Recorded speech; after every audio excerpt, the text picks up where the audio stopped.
Silakan.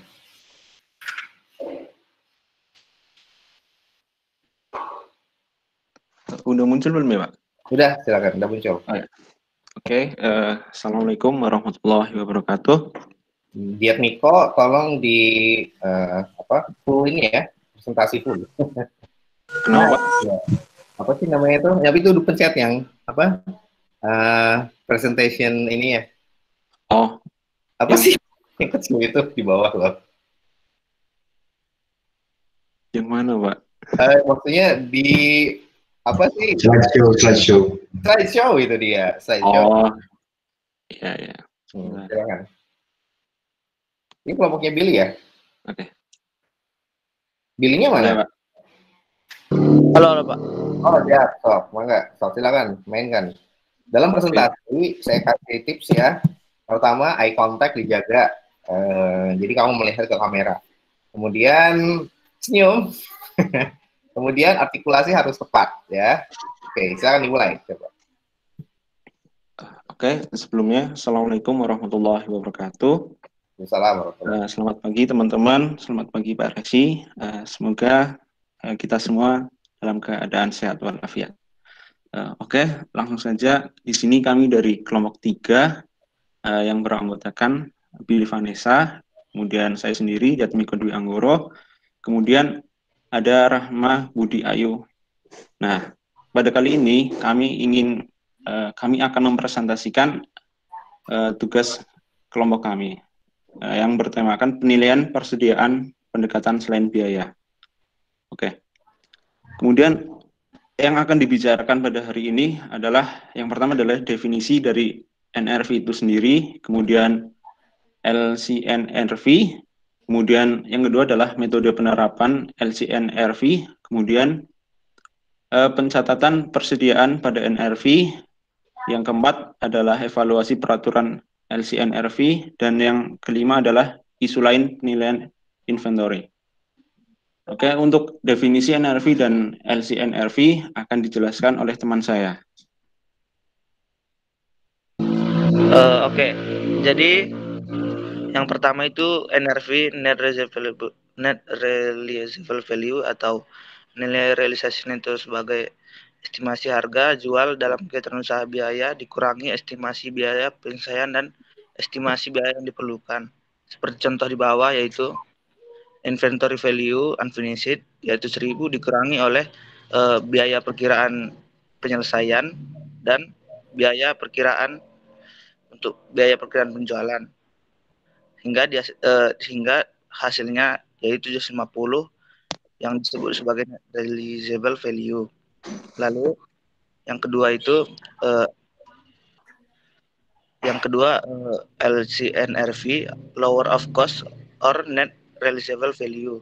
Jadi dalam memperoleh persediaan diperlukan hingga persediaan tersebut siap digunakan sehingga persediaan dicatat sebagai biaya perolehannya atau cost.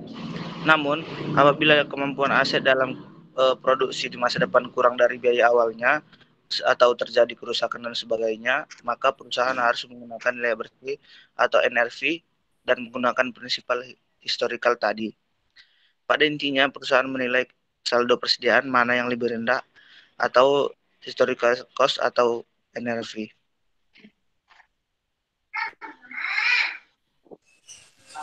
Untuk selanjutnya, setelah penjelasan definisi dari yang dijelaskan Willy tadi, selanjutnya kita akan masuk ke tahap 2 yaitu metode penerapan LCNRV. Perusahaan di Indonesia itu dapat menerapkan LCNRV itu bisa dibagi jadi bisa barang ke individu, jadi kelompok barang ataupun total inventory. Contohnya kalau yang individu seperti kayak satu jambu biji, terus lalu susu, es batu, jeruk gula itu kan perhitungan tiap-tiap individu. Sedangkan kalau contohnya kelompok itu seperti buah-buahan, pemanis, atau pokoknya yang dia dikelompokkan gitu. Terus yang ketiga tuh bisa dibagi menjadi total inventory. Total inventory ini maksudnya jumlah seluruh total inventory yang dengan LCNRV. Pada umumnya menggunakan yang perusahaan-perusahaan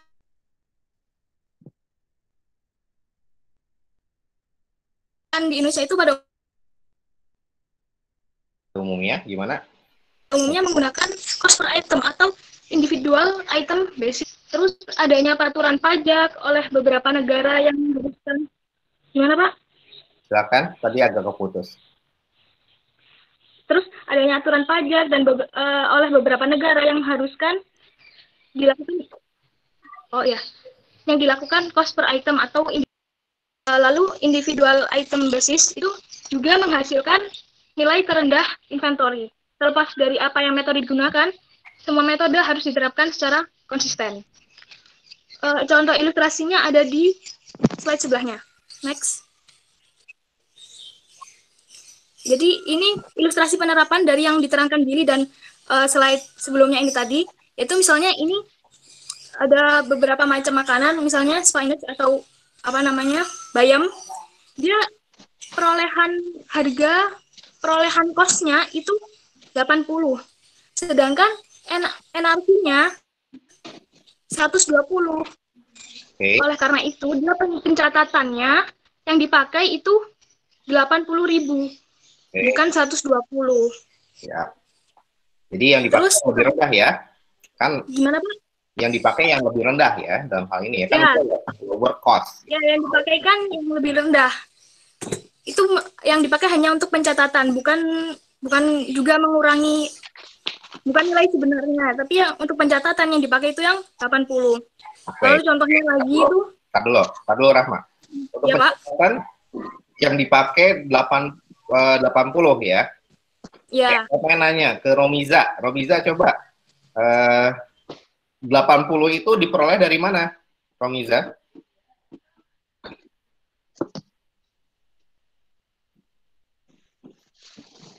Siapa ya yang belum pernah saya tanya? Banyak banget nih. Romiza coba. Ada nggak orangnya? Romiza Nabila Siregar. Oke.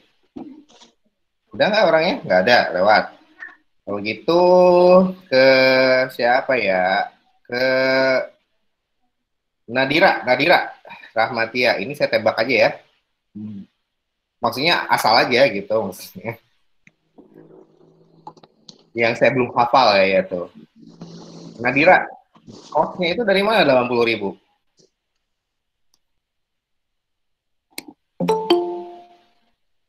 Nadira, hello. Ya, kedengeran juga nih. Ya, Pak.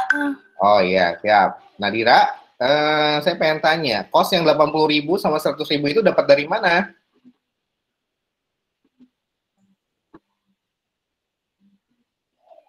Dari penilaian bukan, Pak? Dari apa? Dari penilaian. Penilaian apa? Itu didapatkan dari biaya produksi bukan, Pak? Biaya produksi. Ya, itu didapatkan dari apa? Oke, sebelum saya ke situ, menurut Nadira nih ya, yang cost 80.000 itu posisinya pada saat kapan? Pada saat akhir tahun atau pada saat sepanjang tahun?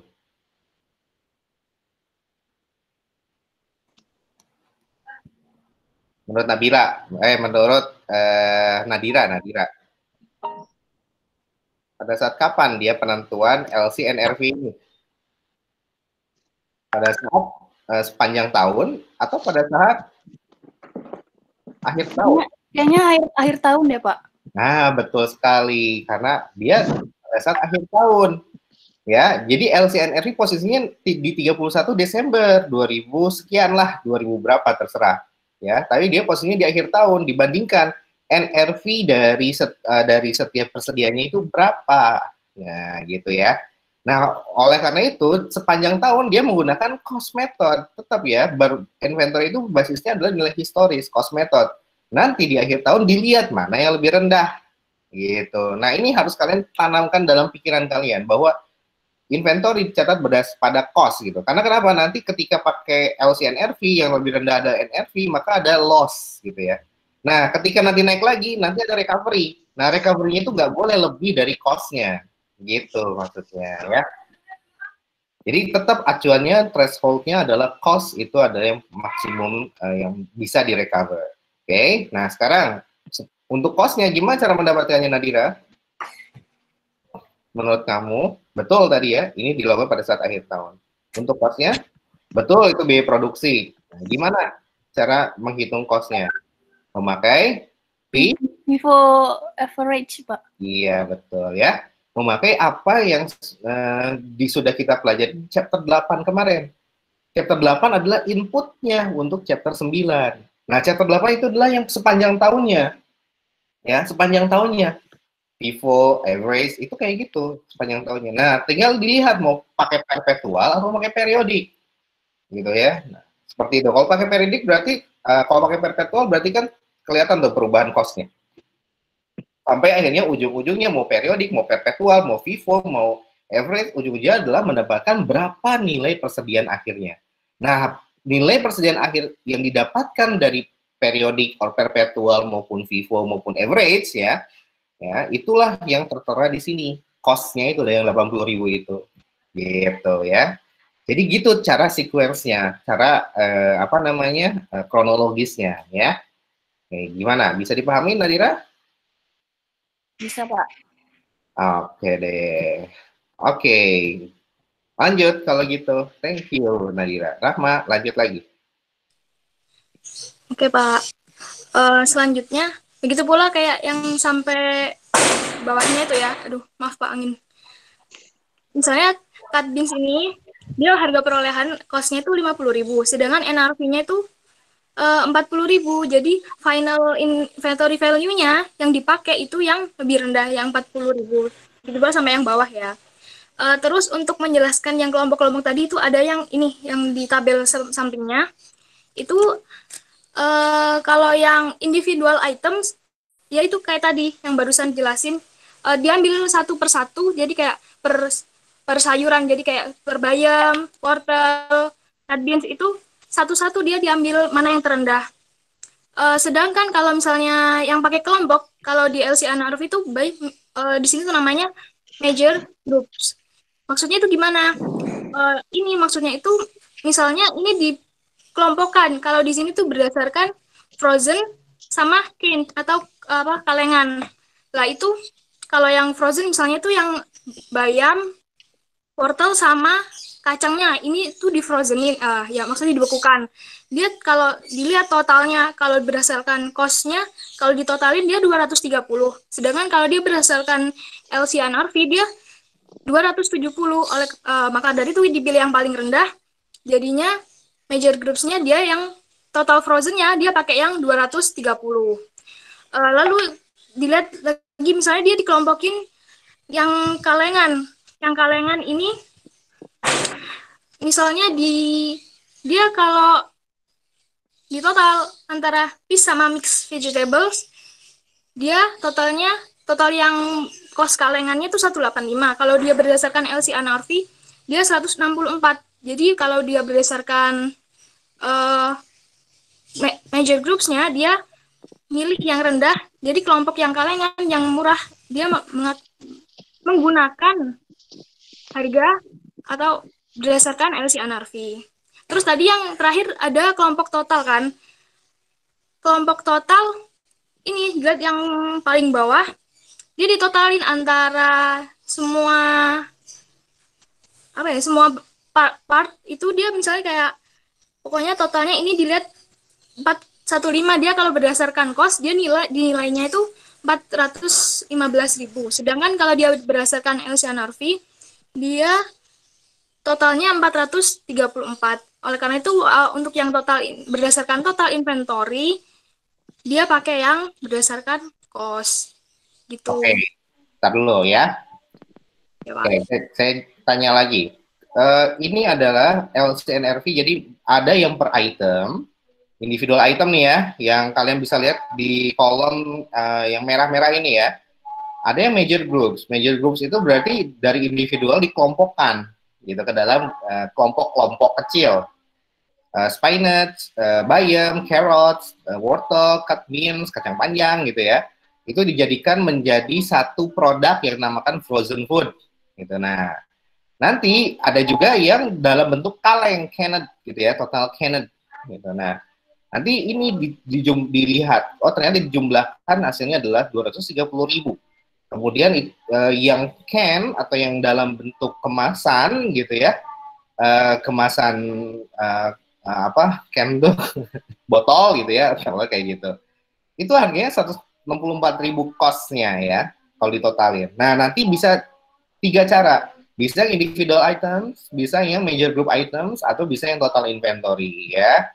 Seperti itu. Jadi bisa yang bagus yang mana? Yang bagus adalah yang individual group items. Dan dia akan menghasilkan cost yang paling kecil ya, seperti itu. Oke, silakan lanjut Rahma.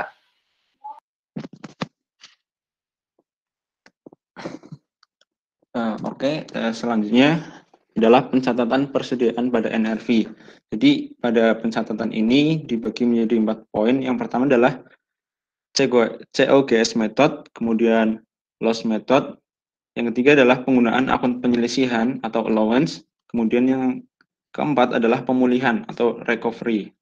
Nah, jadi COGS ini merupakan perusahaan tidak melaporkan loss on inventory pada income statement karena sudah mencakup loss tersebut. Untuk jurnalnya yaitu COGS pada inventory. Nah, COGS ini itu tercantum dalam SOVP, lebih tepatnya pada current asset. Kemudian yang kedua adalah loss method, yaitu timbul loss on inventory yang terpisah dari COGS di income statement.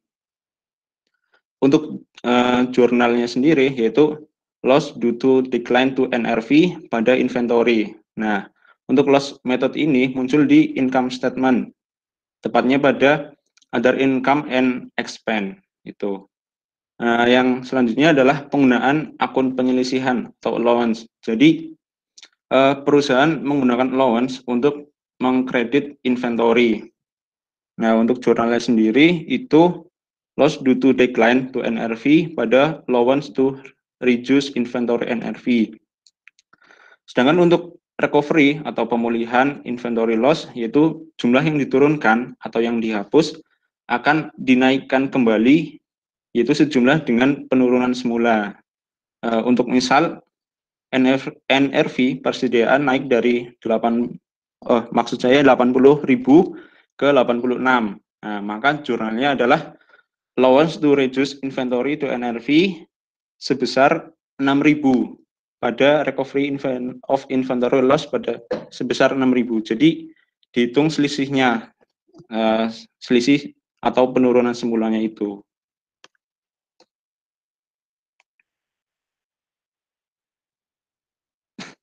Untuk selanjutnya akan dijelaskan oleh teman saya, Rahma. Oke. Good. Nah, bisa kembali ke slide sebelumnya? Kalian perhatikan ya slide sebelumnya ya. Nah, ini penting banget. Di sini, ini bagus banget oleh Niko. Dia ya tadi jelasin ya? Niko ya tadi? Iya, Pak. Nah, bahwa ada 2 cara. Ketika memakai NRV, kan yang dicatat yang lebih rendah. Mana yang lebih rendah antara cost atau NRV. Ya. Nah, perhatikan. Kalau yang lebih rendah cost, ya berarti tidak ada pencatatan cost COGS atau loss method. Gitu. Tetap senilai cost-nya aja nggak berubah. Nah, tetapi kalau dia ternyata yang lebih rendah adalah NRV-nya, maka kita harus menurunkan nilai inventory kita dari cost kemana? Ke senilai NRV. Nah, sehingga selisihnya itu loss. Nah, loss ini bisa dicatat dengan 2 cara. Bisa loss itu dengan menambah ke COGS, atau loss itu diakui di order income. Gitu ya. Nah, di sini tergantung soalnya nanti di ujian mau yang mana gitu soalnya. Kalau karena soalnya pakai loss method ya udah berarti loss pada inventory. Nah, di sini cara pencatatan loss-nya sendiri ada 2 cara. Ada yang direct method dan ada yang indirect method. Gitu. Yang direct method yang mana? Kalau dia langsung ketika loss-nya mengurangi inventory. Nah, gitu ya. Tetapi kalau yang indirect itu memakai allowance to reduce inventory to NRV. Nah, yang biasa dipakai itu adalah yang mana? Yang allowance ya, seperti itu. Nah, kayak gitu ya. Jadi kalau allowance logikanya mirip kayak piutang tidak tertagih atau BDF expense atau AFDA. Jadi yang dicatat adalah langsung nilai akhirnya. Kita harus melihat, yang kita hitung itu nanti menjadi saldo dari nilai akhir. Nah, kita harus membuat si adjustment-nya. Tergantung dari saldonya, nempelnya berapa, gitu ya. Nah, jadi seperti itu. Jadi perhatikan, kalau dia pakai allowance, maka berlaku juga logika yang sama seperti halnya AFDA, allowance for the full account, yang sudah kita bahas di chapter 7, di piutang. Nah, kayak gitu ya. Jadi nilai ketika LCNRV itu, nilai misalkan yang lebih rendah dari NRV-nya, maka nilai NRV itulah yang akan, selisihnya itulah yang akan menjadi nilai akhir dari si loss-nya. Atau dari si allowance-nya. Saldo akhir dari allowance-nya. Sehingga apa? Sehingga untuk melakukan adjustment-nya, kalian harus diperhitungkan antara saldo akhir dengan saldo awal. Nah, gitu ya. Jadi diperhitungkan ya. Nah, gimana cara memperhitungkannya? Dilihat nih di slide selanjutnya. Oke, silakan. Biar Niko lanjutkan. Oke, Pak.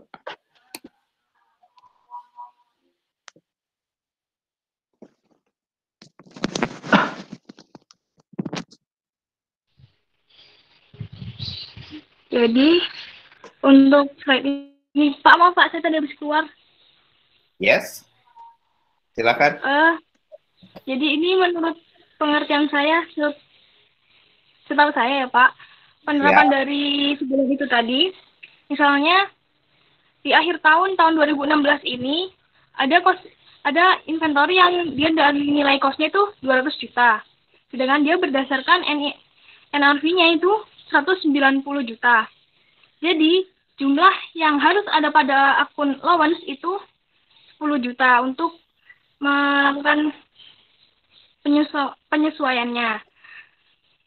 Dampaknya yang ada di net income-nya itu jadi berkurang. Lalu, misalnya akhir tahun selanjutnya, 2017, ada cost-nya yang dinilai itu berdasarkan cost itu 195 juta, sedangkan berdasarkan NRV-nya itu 180 juta. Berarti jumlah yang harus ada pada allowance-nya itu 8 juta. Oleh karena itu penyesuaiannya itu dia jadi cuman berkurang 2 juta. Karena ini yang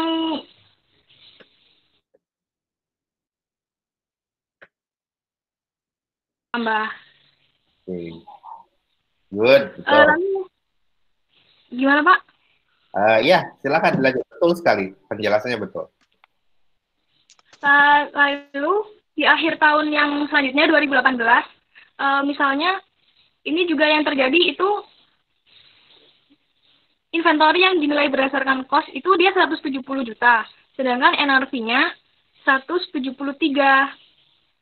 Lah, jumlah yang harus ada pada akun allowance itu 0. Kenapa? Karena dia maksimal itu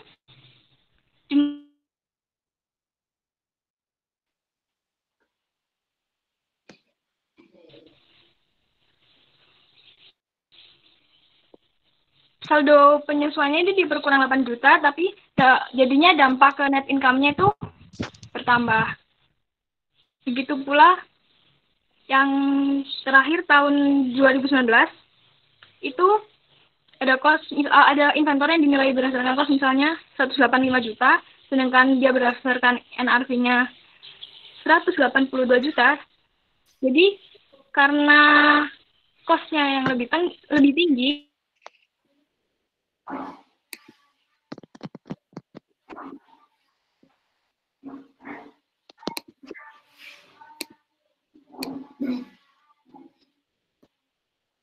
Oke, silakan. Lanjut. Setelah ini apa? NRV. Setelah ini apa? Nah, silakan dibacain. Oke, selanjutnya adalah evaluasi peraturan LCNRV. Untuk pengakuan sendiri, diakui pada periode terjadinya kerugian utilities biasanya pada akhir tahun, bukan ketika penjualan.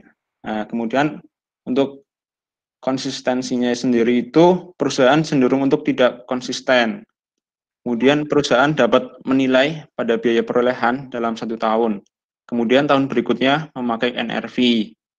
Untuk konservatifnya sendiri, LCNRV dinilai konservatif. Kemudian jika ada potensi kerugian, maka diakui. Jika ada potensi keuntungan, kemudian tidak diakui. Oh, oke. Untuk isu lain, persediaan inventory dengan NRV. Jadi penilaian persediaan dengan NRV itu biasanya ada 2 kondisi, yaitu aset agrikultural dan komoditi broker trader. Untuk komoditi broker by trader ini umumnya mengukur persediaan mereka pada NRV atau nilai wajar dikurangi biaya untuk menjual, di mana perubahan NRV diakui sebagai pendapatan pada periode perubahan. Lalu untuk penilaian inventory dengan NRV, aktivitas agrikultural, yang pertama itu biological asset, berupa makhluk hidup, hewan atau tumbuhan, contohnya sapi, domba, pohon mangga, diukur pada NRV pada selling price dikurang cost to sell, baik pada perolehan maupun saat penyelesaian perusahaan mencatat nilai perubahan biological asset sebagai gain or loss. Lalu ada agricultural produce, yaitu produk turun dari biological asset, contohnya susu sapi, bulu domba, dan buah mangga, diukur pada NRV ketika panen.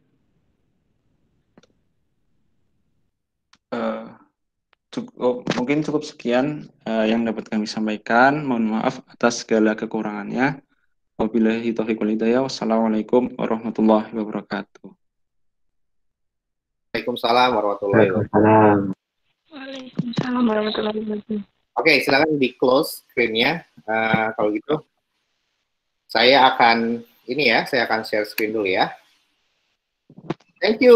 Give big applause to Diat Miko, Billy, and Rahma ya. Hei, keren.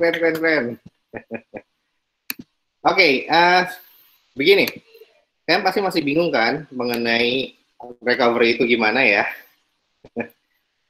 Gak usah bingung, gampang aja jawabannya.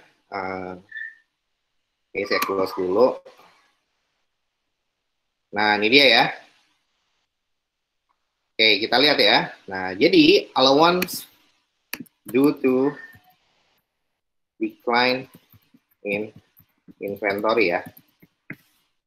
Oke, nah ini adalah saldo di account dari si allowance due to decline ya. Nah, tadi coba Rahma pandu saya ya. Tadi itu awalnya itu gimana? 2016 ya. 31/12/2016. Itu di sini cost-nya ya. Ada cost dan ada NRV ya. Nah, allowance ya. Allowance-nya berapa? Nah, di sini cost-nya tadi berapa? Tolong dipandu saya. Saya 200 juta. 200 juta cost-nya ya. 223. Nah, gini ya. Oke, ini saya koma dulu deh. Kemudian NRV-nya adalah 190 juta. 223. Iya. Allowance-nya, mana yang NRV-nya 190. Oke. NRV yang dipakai ya, ini saya kasih warna hijau. Nah, jadi kita mungkin kesini dulu ya. Nggak kayak gitu, kita bikin di sini LCNRV ya. Oke. Nah, di sini kita pakai yang mana? Pakai yang 190. Nah, gitu. Allowance-nya berapa? Allowance-nya sama dengan berarti kita harus mencatat loss pada allowance ya, kalau kita pakai loss method. Nah, yang kita tampilkan di sini akun allowance ya. Karena memakai allowance, maka yang nilai akhir selisihnya adalah nilai akhir atau saldo akhir dari si allowance-nya. Nah, jadi gimana ya? Udah tinggal dikurangin biar positif ya. 200 kurang 190. Nah, gitu ya. Ini loss-nya. Nah, masuklah allowance-nya ke sini ya. Saya sama denganin aja. Sama dengan 10 juta, oke. Nah, oke, Rahma, 12/17 berapa? 195 juta. 95 tuh 23. Oke. Terus NRV-nya? NRV-nya berapa? Hello. Hello, hai. Ahmad? 187, Pak. Oh, 187. 187, tuh 23. Tuh 23 ya. Nah, kita lihat kembali. Di sini yang dipakai yang mana, Billy? Yang 195 atau 187, Bill?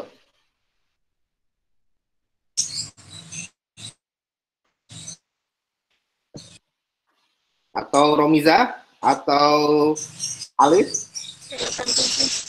187 ya. Nah, 187 yang dipakai berarti dia NRV turun ya, lebih rendah NRV-nya gitu. Maka kalau lebih rendah, karena lebih rendah NRV-nya, maka yang dipakai ya yang lebih rendah dong.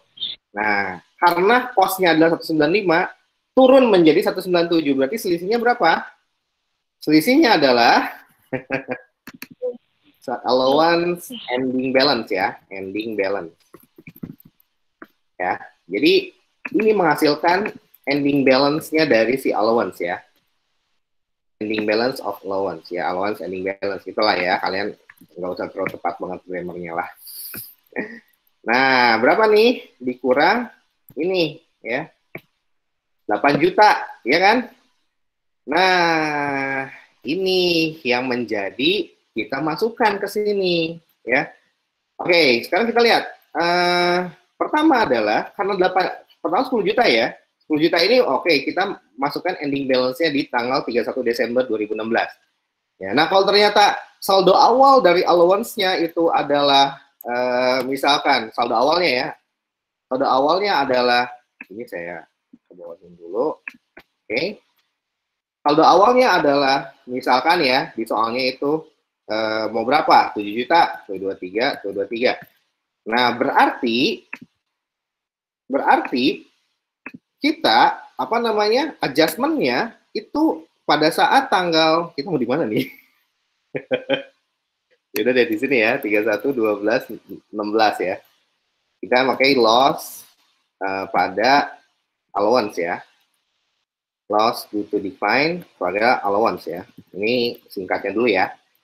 Nah, kalau tidak ada saldo awal, misalkan ini 0, maka cost pada allowance-nya adalah sama dengan ya udah langsung 10 juta gitu ya. Tahu dari mana, Pak? Tahu dari sini nih. Misalkan saldo awalnya itu adalah ya ini di 2016 atau 31 Desember 2015 ya, saldo awalnya kan sama dengan saldo awal di saldo akhir tahun 2015 sama dengan saldo awal tahun 2016 gitu ya. Nah, sekarang kita coba dulu. Nah, kalau di soal itu kan nggak dikasih tahu ya. Nah, ini saya bikin nih ya. Ternyata 0. Nah, gimana cara menyesuaikannya? Ya udah, kan saldo akhirnya 10 juta. Berarti ya selisihnya adalah ditaruh di kredit bertambah. Gitu. 10 dikurang 0. Nah, 10 juta. Sehingga nanti penyesuaiannya adalah seperti ini. Sama dengan 10 juta. Ada BR. Yang tengah ini ya. Nah, 10 juta. Nah, gitu ya maksudnya. Oke, nah kalau saya ubah nih, saldo awalnya adalah 5 juta. Nah, kalau kayak gini berarti 5 juta juga. Kalau di Excel otomatis ya. Maka bukan 5 juta sih. Maka di sini kita pindahin ke sini. Berkurang. Nah, allowance-nya di debit, di sininya recovery. Nah, gitu ya maksudnya. Oke, sekarang kita ubah lagi ke soal awalnya ya.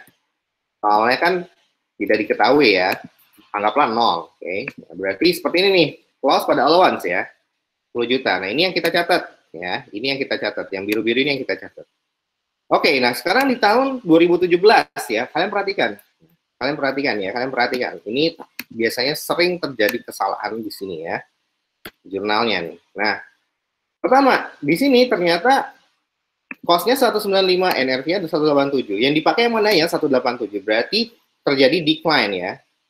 Karena NRV yang dipakai ya, maka terjadi penurunan. Nah, inilah penurunannya berapa?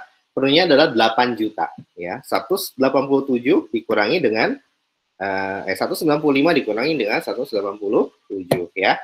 Oke, nah ini seperti ini. Ini yang pertama. Nah, berarti ini adalah saldo akhir di tahun 2000 berapa? Di tahun 2016. Itu kok di bawah gini ya. Ya udah deh. Ya. ending balance di tahun 2016. Ya, ending balance di tahun 2017. Ya udah kita taruh nih ending balance-nya. Nah, kita taruh di sini nih. 8 juta ini ya.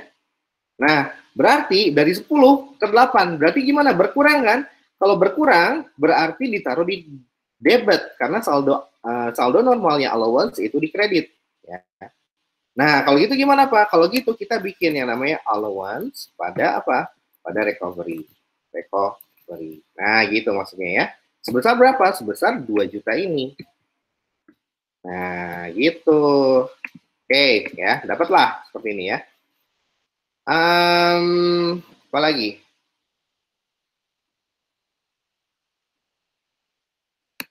Ini kok agak kurang ini ya. Jadi bingung nanti kalian. Nah, gini deh, better. Oke, nah sekarang yang ke tahun 2000 berapa ya? Tahun 2018 berapa, Neng? Cost-nya? Halo? 173. NRV-nya 174. 74. Nah, yang dipakai yang mana? Yang lebih rendah. Yang ini ya. Nah, gitu. Ini saya warna kuning-kuning deh. Kuning. Yang dipakai yang lebih rendah. Yang cost-nya ya. Nah, di sini kalian lihat nih ya alurnya. Nah, ketika yang dipakai cost-nya, ya udah berarti allowance-nya harus berapa? Harus 0. Karena yang diakui adalah cost-nya. Gitu. Nah, pertanyaan saya sekarang, kenapa harus 0? Ya karena yang diakui cost-nya gitu loh maksudnya. Karena yang diakui cost-nya kan tidak ada decline ya. Pada tahun tersebut tidak ada penurunan dari nilai inventory. Dan yang ada adalah apa? Yang ada adalah ya pokoknya kita mencatatnya adalah sesuai cost-nya. Berarti kalau sesuai cost-nya tidak ada decline, dan itu adalah 0. Ya. Nah, kalau gitu, apa yang terjadi terhadap si allowance-nya? Pokoknya saldo akhirnya harus 0, weh. Pokoknya kalau yang dipakai adalah cost-nya, allowance-nya, ending balance-nya kudu 0. Udah gitu ya, biar gampang.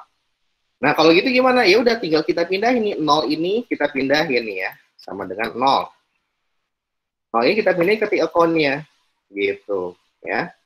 Nah, kalau kita pindahin, ini formatnya biar sama. Nah, biar 0 kelihatan. Ya, berarti gimana kalau dia ternyata ending balance-nya adalah 0, maka saldo awalnya adalah 8 juta.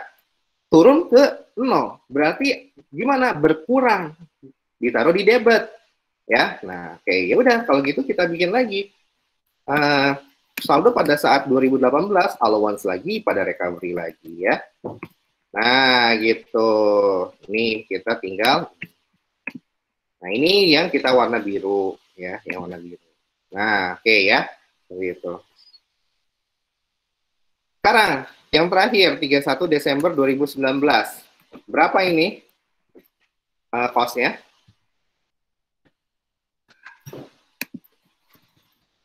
$183 sama 180. 183 sama 180.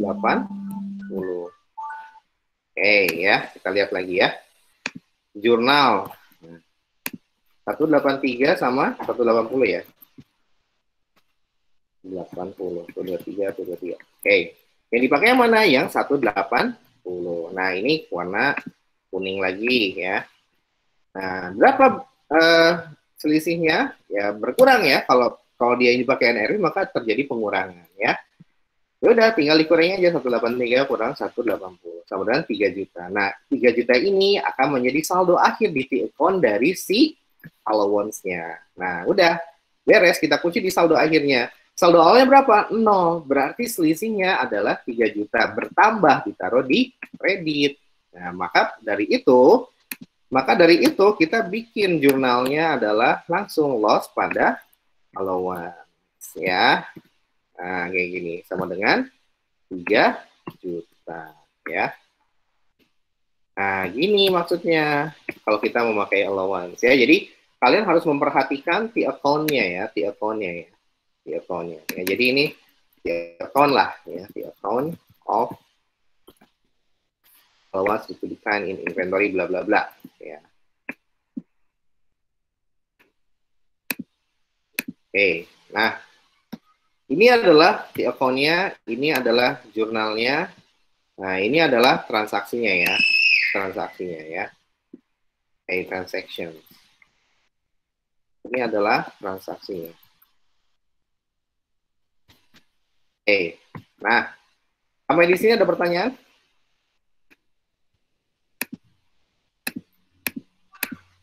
Warna-warni, we are friend.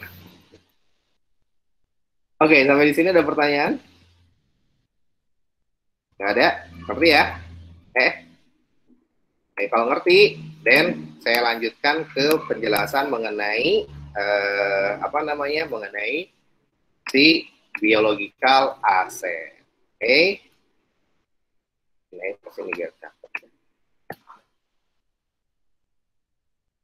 Nah gini ya, jadi cara menafsirkannya adalah seperti ini. Ini date ya, ini date. Ini saya bagikan deh, soalnya ya. Nah jadi seperti ini ya. Jadi pertama saya ulangin, transaksinya adalah ini ya. Kemudian jurnalnya gimana? Nah ini kita masukin dulu deh ya.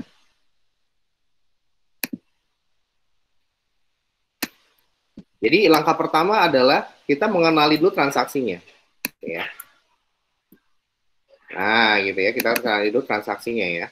Ini langkah pertama, langkah 1. Langkah 1, ya. Ini langkah pertama. Oke. Langkah pertama adalah kita kenali dulu transaksinya. Nah, langkah kedua, ya, step ya, dalam bahasa Inggris, step 1. Langkah kedua adalah kita bikin teleponnya, step 2. Nah, gini ya, dulu decline in inventory. Seperti itu. Nah, step 3 adalah kita terjemahkan dari account ini ke dalam jurnal. Ini adalah step 3. Oke? Nah, ini adalah 3 step bagi kalian untuk menyelesaikan soal mengenai apa? Soal mengenai LCNRV. Ya, jadi LCNRV itu pertama, kalau kita gabungkan dengan chapter 8, maka akan seperti ini. Kita akan menentukan cost-nya dari FIFO atau LIFO. Ya. Setelah itu, FIFO atau average. Setelah itu, di tanggal 31, kita akan lihat berapa NRV-nya. NRV itu adalah harga pasar dikurangi cost to sell sama cost to complete. Ya. Dapatlah segini, 190. Kita bandingkan yang dipakai yang akan masuk ke dalam neraca yang mana? Yang paling rendah. Kalau yang paling rendah NRV, maka NRV yang kita pakai. Nah, bikin tabel kayak gini lagi ya, satu lagi. Nah, baru kita hitung kalau NRV yang dipakai berarti ada penurunan, decline in inventory. Berapa decline-nya, selisihnya antara cost dikurangi dengan NRV sama dengan 10 juta. Nah, 10 juta ini adalah ending balance dari si allowance-nya. Kita masukkan ke T-account ya.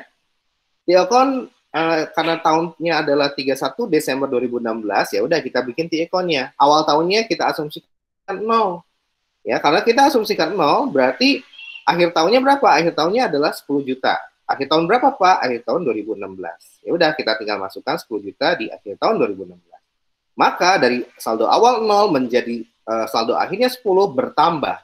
Kalau bertambah ditaruh di kredit, kalau berkurang ditaruh di debit, gitu ya. Nah, begitu seterusnya. Nah, kemudian begitu cost juga sama, begitu tahun berikutnya juga sama. Cost-nya dapat dari FIFO atau average. Nah, kemudian hitung NRV-nya berapa. Oh, ternyata dapat nih 187 NRV-nya. Ya udah, yang dipakai yang lebih rendah yaitu NRV. Nah, kalau gitu terdapat penurunan juga. Berapa nilai penurunan totalnya? Ending balance-nya adalah 8 juta ya. Nah, berarti di sini allowance ending balance-nya ada 8 juta. Dari mana? Dari 195 dikurangi 187. Nah, ini 8 juta ya. Nah, 8 juta ini masukkan ke T-account. Menjadi saldo akhir dari allowance di tahun 2017. Nih, saldo akhir ya. Tuh. Ya udah, karena saldo awalnya 10 menjadi 8, berarti berkurang 2 juta. Nah, gitu ya. Nah, kita masukkan tuh, kalau berkurang ya udah tinggal allowance pada recovery. Nah, baru selanjutnya di tahun 2018, nah ini perhatikan ya. Oh, ternyata cost-nya dari FIFO or average 173. NRV-nya lebih gede, 174. Nah, kita nggak mengakui 1 juta. Nggak gitu. Ya. Tapi kita catat bahwa allowance-nya adalah 0 saldo akhirnya. Ya. Seperti itu. Nah, nggak boleh mencatat di atas cost. Intinya gitu ya. Ketika NRV-nya naik, ya udah senilai cost aja yang kita jadikan acuan gitu. Karena nilai cost-nya ada 1,3, itu yang menjadi batas maksimalnya. Jadi 0 berarti ya. Nggak boleh 1 di sini ya, nggak boleh 1 juta ya. Karena dia dicatat based on historical cost pada dasarnya. Meskipun nanti dilihat di akhir tahun mana yang lebih rendah. Gitu ya. Nah, filosofi mana yang lebih rendah itu sebetulnya filosofi dari historical cost. Kalau filosofi dari fair value accounting nggak kayak gitu. Kalau dia lebih tinggi, maka yang dipakai yang lebih tinggi. Nah, cuman karena PSAK 14 atau persediaan dipatok, nggak, cost adalah apa itu basisnya adalah historical cost. Sehingga apa? Ketika dia turun, naiknya pun harus maksimalnya adalah senilai historical cost. Sehingga di sini pasti 0, nggak boleh lebih dari 0. Ya. Nah, ketika allowance ending balance-nya 0, maka kita taruh nih di saldo akhir di 2018, saldo akhir dari allowance. Ya udah, dari awalnya 8 menjadi 0, berarti turun 8 juta. Nah, ini kita catat sebagai allowance pada recovery ya. Di 2019 juga sama. Gitu. Kita lihat, oh ternyata pakainya NRV. Ya udah, berarti selisihnya 3 juta. 3 juta ini menjadi saldo akhir. Saldo awalnya 0, berarti bertambah. Kalau bertambah berarti loss pada allowance. Gitu ya. Oke, kalau gitu saya lanjut ke penjelasan tentang apa ya? Penjelasan mengenai apa ya?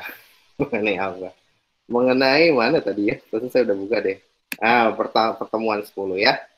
Mengenai LC, tadi LCNRV udah ya. Yang paling penting adalah dari LCNRV itu ketika ada cost dan allowance-nya, ada recovery-nya ya. Udah, ya itu udah dapet ya. Kenapa penurunannya maksimal 12 juta atau ya, ini maksimal adalah 10 juta ya? Ya karena kalau kita masukkan ke T-Econ ya kayak gini gitu. Masih ada saldo-saldonya ya. Ya, tapi kalau kita totalkan ya dia akan terrecover ke sebatas maksimalnya, yaitu apa? Senilai cost. Intinya gitu ya, itu patokannya. Pokoknya batas maksimal adalah cost-nya. Nah, itu kalian harus pahami dan ingat terus.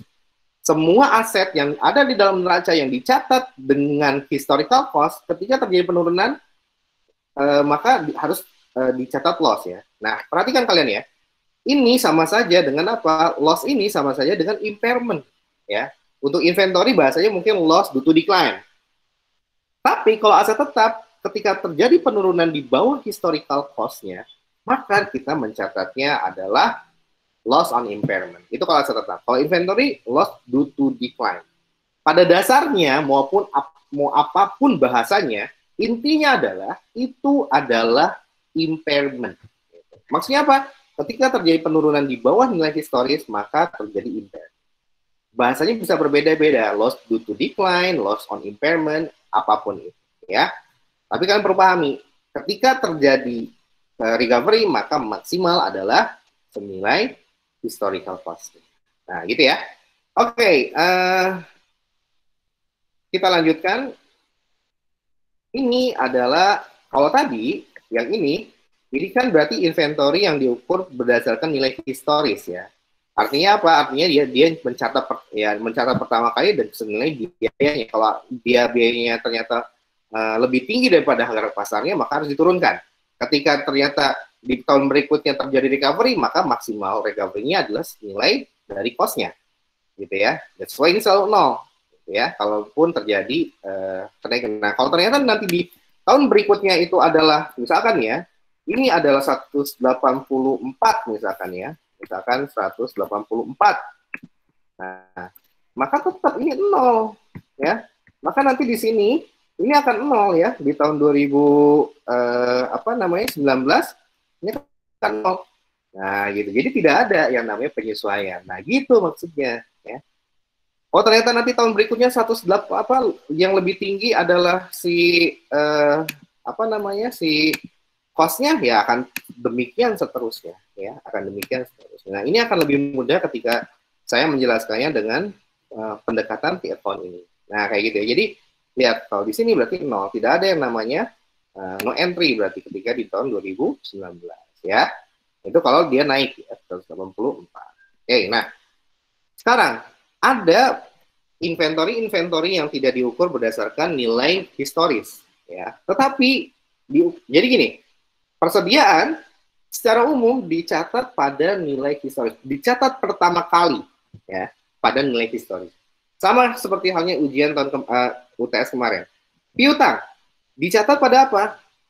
Betul, pada net realizable value, cash realizable value. Tapi pertama kali di ujian itu ada kata-kata, jadi kalian harus perhatikan dengan seksama. Jebakannya di situ. Piutang dicatat pertama kali pada apa? Kalian banyak mencatatnya pada nilai wajar, pada apapun gitu ya, pada cash realizable value. Nah, itu salah. Yang benar adalah pada nilai harga perolehan. Gitu ya, pada harga perolehan atau pada biaya cost of piutangnya tersebut. Nah, harga perolehan berbeda dengan nilai wajar pada saat itu. Karena kenapa? Harga perolehan itu bisa including semua biaya yang berkaitan dengan piutang tersebut. Gitu ya. Dikapitalisasi ke dalam nilai piutang. Nah, makanya berbeda. Ketika kita mencatat aset, pada dasarnya aset itu dicatat pada harga perolehan atau harga historis. Semua aset. Jadi ketika nanti ada soal di ujian, di UAS, yang men-state bahwasanya inventory dicatat, perhatikan, pertama kali. Ya. Kalau ada kata-kata pertama kali, maka pilihannya hanya satu. Yaitu apa? Hanya harga perolehan atau harga nilai historis. Gitu ya. Historical cost. Nah, gitu. Bukan fair value, bukan NRV. Gitu. Karena ada kata-kata pertama kali. Nah, tapi setelah pertama kali itu barulah pakai NRV gitu maksudnya ya.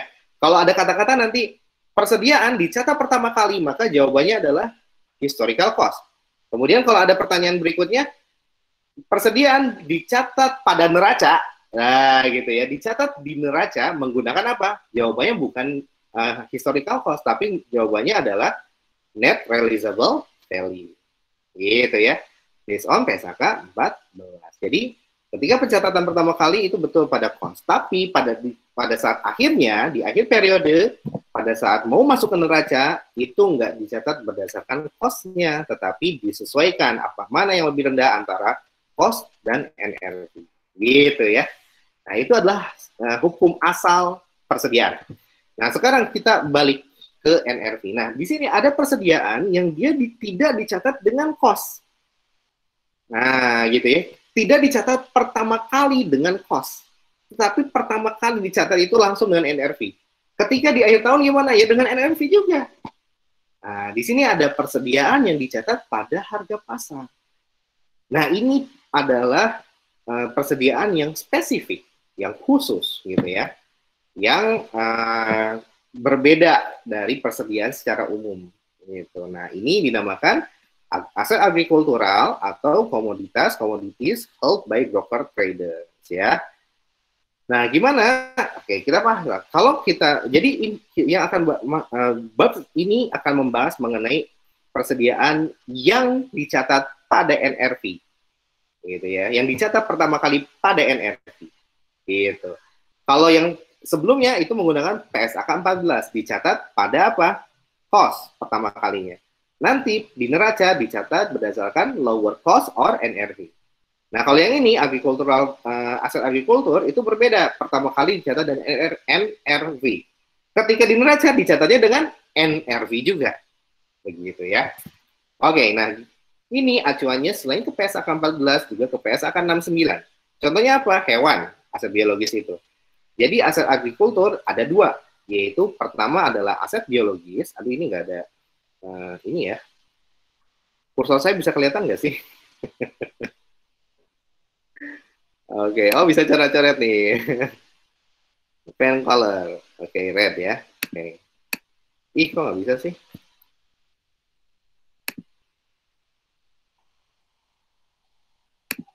Ctrl P. Nah, lihat ya. Aset biologis, ini yang pertama. Ya. Yang kedua adalah produk agrikultur. Nah, ini dinamakan aset agrikultur. Oke? Nah, perhatikan, kalau aset biologis, maka dia adalah hewan atau tanaman hidup. Kalau produk agrikultur, dia adalah apa? Produk yang dipanen dari aset biologis. Bisa berupa daging hewan, atau susu, tanaman hidup bisa berupa buah-buahannya. Itu adalah produk agri, bukan buah-buahan, sorry. Tapi tandan buah segar. Jadi buah mentah yang belum diolah lebih lanjut, gitu ya. Yang belum di-packing dan sebagainya. Tandan buah segar kalau misalkan dia tanaman hidup, ya. Kalau hewan, dia adalah produk agrikulturnya adalah daging, ya. Inventorinya adalah apa? Susu. Nanti kita akan lihat. Nah, di sini ada dua, aset biologis itu sendiri dibagi. Jadi intinya adalah aset biologis itu adalah bisa hewan atau tanaman. Produk agrikultur yang produk yang dipanen atau dihasilkan dari hewan atau tanaman hidup, gitu ya. Nah, kita lihat. Kalau gitu, aset biologis sendiri hewan, ya. Nah, untuk tanaman hidup ada dua. Ada yang bearer plants, produktif, ada non-bearer plants, tidak produktif, ya. Bukan tanaman produktif, bukan tidak produktif, ya. Bukan tanaman produktif. Tanaman produktif contohnya apa? Sawit. Tanaman bukan produktif contohnya adalah jati, ya. Nah, kenapa dikatakan produktif? Karena pertama, digunakan dalam produksi atau penyediaan produk agrikultur. Kedua, diharapkan untuk menghasilkan produk untuk jangka waktu lebih dari satu periode. Ya. Kemudian kecil kemungkinan dijual sebagai produk agrikultur, kecuali penjualan produk sisa. Nah, ini agak tipis nih bedanya dengan yang bawah nih ya. Kalau kalian tidak perhatikan nanti pasti miss di sini ya. Nah, perbedaan antara bearer plants sama non-bearer plants ada di sini ya. Nah, di titik yang ketiga ini perbedaan utamanya saya tandain ya. Dan di lebih dari satu periode. Jadi kalau bearer plants biasanya lebih dari satu periode. Nah, kemudian menghasilkan produknya itu dalam jangka panjang selama puluhan tahun. Bisa sampai 20 tahun gitu ya. Bisa sampai bertahun-tahun gitu. Nah, kalau non-bearer plants biasanya tanaman musiman gitu ya yang annual crops lah gitu ya. Seperti itu, semusim doang gitu. Nah, jadi tidak menghasilkan produk yang terus-menerus. Contohnya kelapa sawit. Kalau kelapa sawit kan menghasilkan produk yang terus-menerus ya selama 20 tahun. Kalau kayu jati yang nggak bisa setiap musim gitu ya. Nggak ada buah jati gitu ya, nggak diituin. Nah, kalau teh gimana? Kalau teh yang mana nih? Bearer plant atau non-bearer? Kalau teh adalah bearer plants ya. Jadi dia menghasilkan daun tehnya itu dipanen terus-menerus selama 20 tahun, ya. Seperti itu. Kalau jati kan enggak. Jadi ketika jati gede ditebang, beres. Nah, kalau ini enggak. Ya, seperti itu. Ini menghasilkan produk yang terus-menerus. Kalau jati kan tidak menghasilkan produk, ya. Produknya ya adalah kayunya. Ketika kayu ditebang, beres udah. Semusim berarti kan. Pada saat udah ditebang udah beres. Nah, oke. Jadi kalau hewan, jadi gini, tanaman semusim itu maksudnya ketika dipanen beres. Setelah dipanen ya udah nggak bisa memproduksi produk agrikultur lagi gitu. Udah tidak bisa memproduksi ya kalau sawit kan memproduksi buah sawit ya. Kalau jati kan yang diambil adalah kayunya. Kayunya ketika udah ditebang ya beres, udah nggak bisa diapa-apain lagi. Kita tidak bisa mengambil manfaat dari pohon tersebut ketika sudah ditebang. Ya. Nah, kalau sawit beda gitu. Yang diambil adalah buahnya. Jadi menghasilkan terus-menerus. Itulah kenapa dikatakan sawit adalah bearer plant. Kalau jati non-bearer plant gitu ya. Nah, ini perhatikan tipis sekali perbedaannya ya. Nah, kalau sawit ditebang Pak kan nggak menghasilkan lagi ya, itu beda kasusnya. Itu beda kasus karena yang di sini yang dilihat adalah apa yang diambil dari tanaman tersebut. Kalau jati ya kayunya. Kalau sawit juga bukan kayunya sawit yang diambil dari sawit adalah buahnya. Gitu ya. Oke, nah ada banyak ciri-ciri lainnya. Kalau hewan ya ini udah jelas lah ya. Oke. Oke, nah sekarang akuntansi aset agrikultur. Nah, kalau bearer plants kita bedakan ya 3 jenis tanaman, ada 2 bearer sama non bearer. Nah, di sini adalah siklusnya.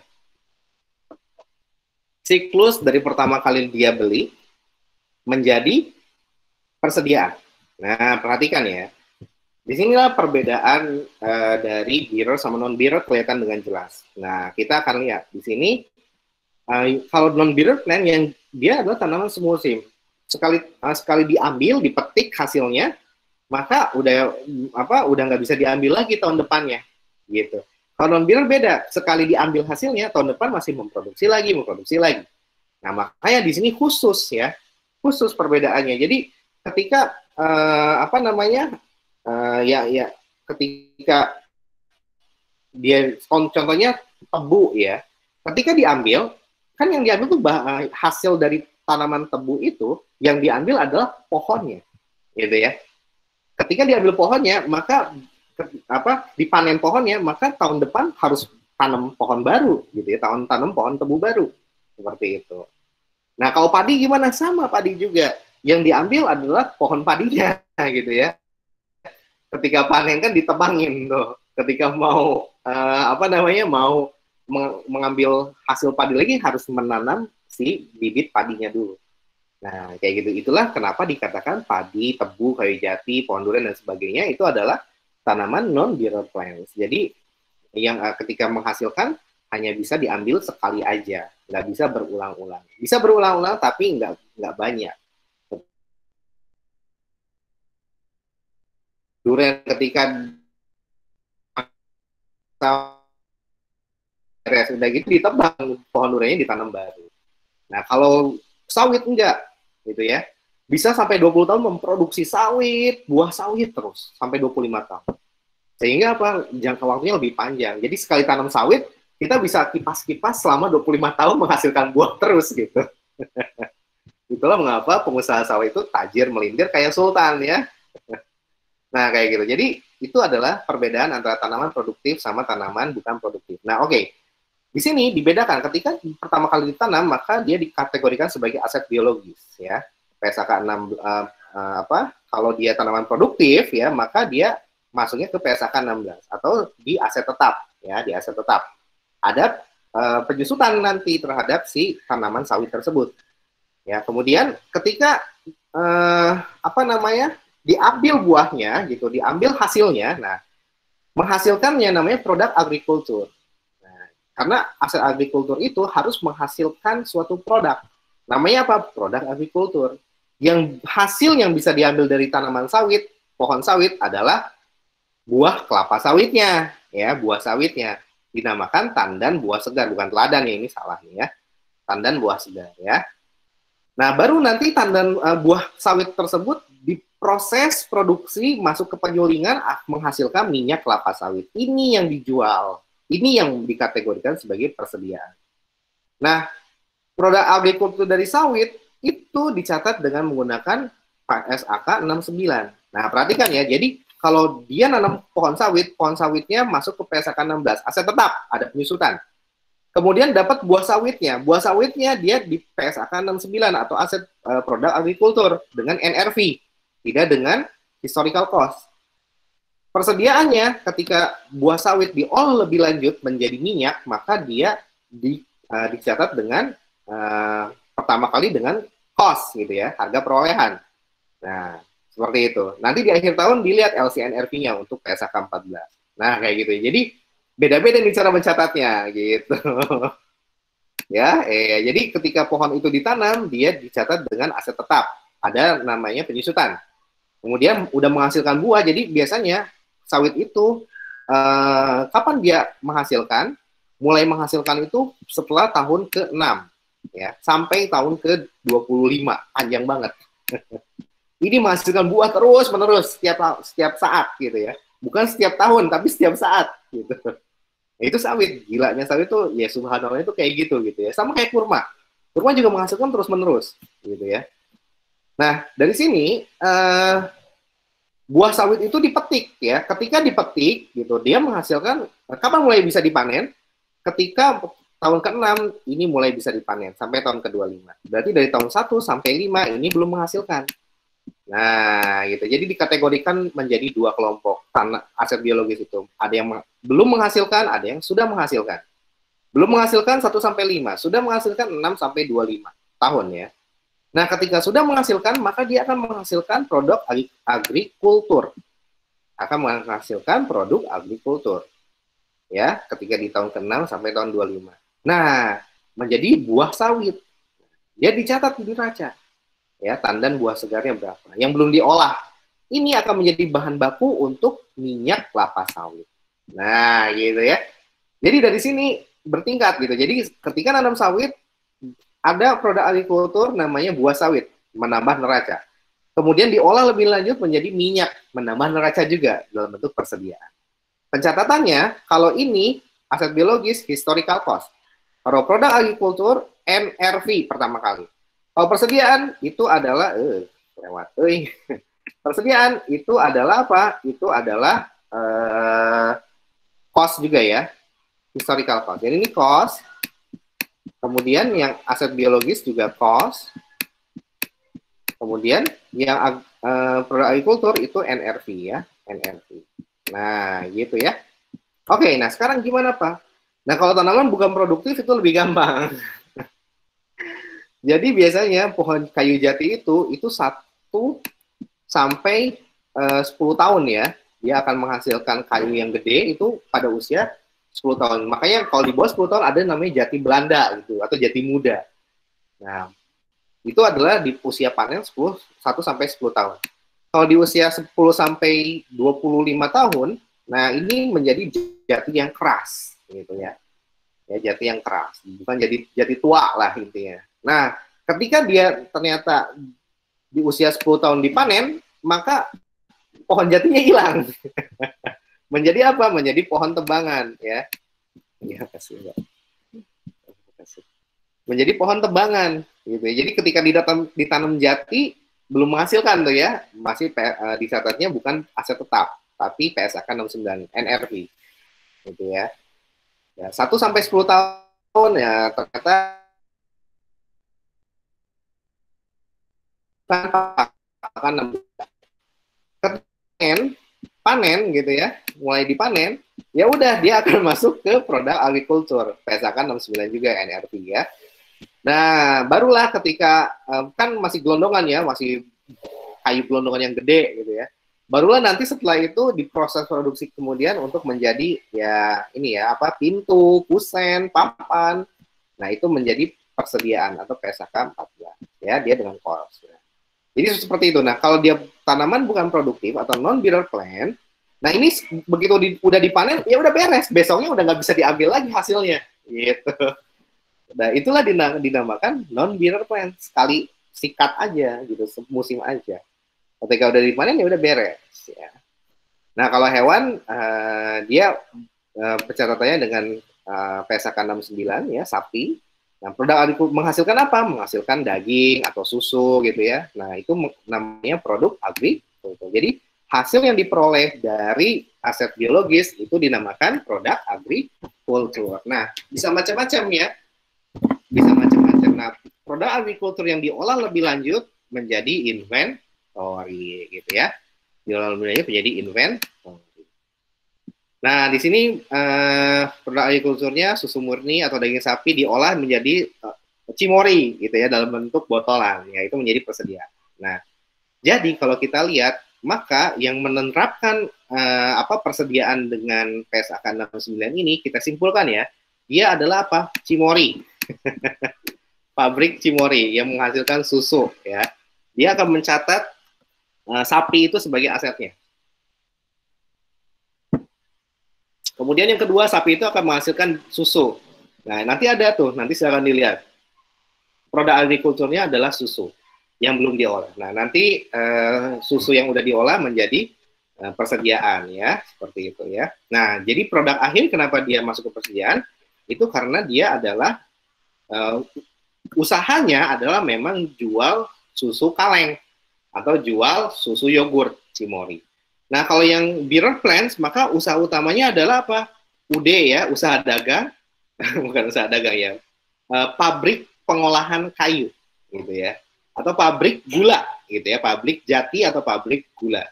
Nah, nanti kan menghasilkan gulanya itu yang dijual. Kalau pabrik kayu itu berarti yang dihasilkan produk utamanya yang diperjualbelikan secara bebas itu adalah apa? Ya berupa lembaran-lembaran kayu jati, kemudian juga buat ya kayu yang panjang-panjang, balok gitu, balokan untuk membangun kusen, untuk bikin kusen dan sebagainya, gitu ya. Nah, kalau yang bearer plant itu adalah apa? Pabrik sawit, gitu ya, pabrik minyak kelapa sawit. kayak apa namanya, kayak ya minyak kelapa sawit lah ya, minyak goreng ya, pabrik minyak goreng. Nah, ini adalah tipikal perusahaan yang menerapkan bearer plants, non-bearer sama hewan ya. Cimory, pabrik Cimory, usaha utamanya adalah jualan yogurt. Pabrik kayu, usaha utamanya adalah jualan lembaran kayu. Pabrik kelapa sawit yang dijual adalah minyak kelapa sawit. Nah, gitu ya. Mereka akan menerapkan ini semua. Oke. Sampai sini bisa diikuti? Ada pertanyaan?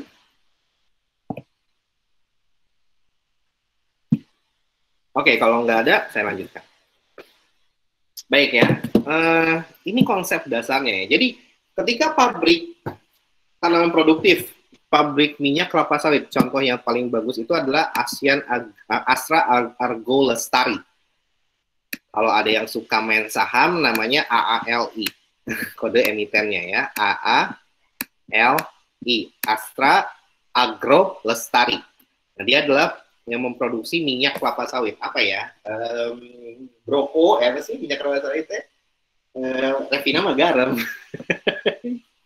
Ketahuan nih, jarang. Bimoli ya. Bimoli, bukan bibir monyong 5 cm ya. Bimoli ya. Yang memproduksi minyak kelapa sawit. Nah, Astra Argo Lestari itu yang memproduksi Bimoli kalau tidak salah ya. Nah, dia produk akhirnya adalah minyak. Ya. Tetapi dia punya lahan kelapa sawit. Nah, lahannya itulah yang menjadi tanaman produktif, yang menjadi aset biologis. Dan karena dia kelapa sawit, maka dikategorikan sebagai bearer plants, maka dia memakai PSAK 16, yaitu disusutkan, dicatat sebagai aset tetap. Gitu, si tanamannya itu. Tapi berbeda halnya dengan pabrik kayu apa ya? Saya belum nemukan tuh di pabrik kayu yang memang sudah listing BI. Yang paling gampang itu yang hewan ini ya, Indofood ya. Indofood Sukses Makmur, ICBP ya. Kalau Indofood Sukses Makmur, IB berapa sih lupa saya, tapi ada 2, Indofood CBP sama Indofood Sukses Makmur. Nah, contohnya adalah Indofood, dia menghasilkan susu. Jadi Indofood deh, Ultra Milk ya, susu Ultra. Nah, susu Ultra ini pabrik Ultra Jaya ya, Ultra Jaya itu nama perusahaannya memproduksi susu Ultra. Nah, produk akhirnya adalah susu Ultra, ya kan, susu Ultra. Nah, susu Ultra ini diproduksi dari si sapi. Nah, dia punya peternakan sapinya, ya. Nah, peternakan sapinya itulah dikategorikan sebagai aset biologis dan dicatat tidak disusutkan ya, tidak disusutkan dengan penyusutan garis lurus, tapi dia dicatat dengan NRW gitu ya. Ketika dia mati ya udah loss gitu. Nah, nanti menghasilkan susu yang belum diolah, susu murni ya. Nah, itu masih kita kategorikan sebagai produk agrikultur. Susu yang udah diolah kita kategorikan sebagai susu ultranya gitu. Susu yang udah dikemas, udah disuling, udah di sterilisasi itu adalah masuk ke dalam persediaan ya. Nah, sekarang gimana cara mengukurnya? Cara mengakuinya adalah kapan mengakui aset biologis atau produk agrikultur? Berarti yang hewan dulu deh, yang pabrik Ultra Jaya itu kapan dia mengakui yang mana ya? Yang Ultra Jaya atau Ali ya? Ali dulu deh, saya lebih suka yang Astra Argo Lestari karena sahamnya bagus ya. Baik, nah di sini contohnya ALI, kapan mengakui si kelapa sawit sebagai aset biologis? Ketika dia sama kontrol ya, kemudian ada future economic benefits. Nah, kemudian nilainya bisa diukur dan pasti, artinya bisa diketahui berapa NRV-nya. Ya udah, pada saat itulah udah dapat kontrol, udah ditanam, pada saat itulah dia mencatat kelapa sawit, walaupun masih usia 1 tahun, dicatat sebagai apa? Aset biologis. Nah, gitu ya. Hanya saja, AL ini ada 2, ada yang belum menghasilkan, ada yang siap menghasilkan. Nah, tadi ya, ketika kelapa sawit ditanam dalam usia 1 sampai 5 tahun, atau pohon karet itu 1 sampai 6 tahun ya, kalau pohon karet, itu namanya kategorinya adalah tanaman belum menghasilkan. Nah, ketika di atas 5 tahun, berarti ini 6 ya, sampai berapa? Sampai 25, maka ini dikategorikan sebagai tanaman menghasilkan. Nah, ini muncul di neracanya ALI. Mau lihat? Nah, kita lihat ya, contohnya adalah seperti ini. Contohnya adalah, mana nih?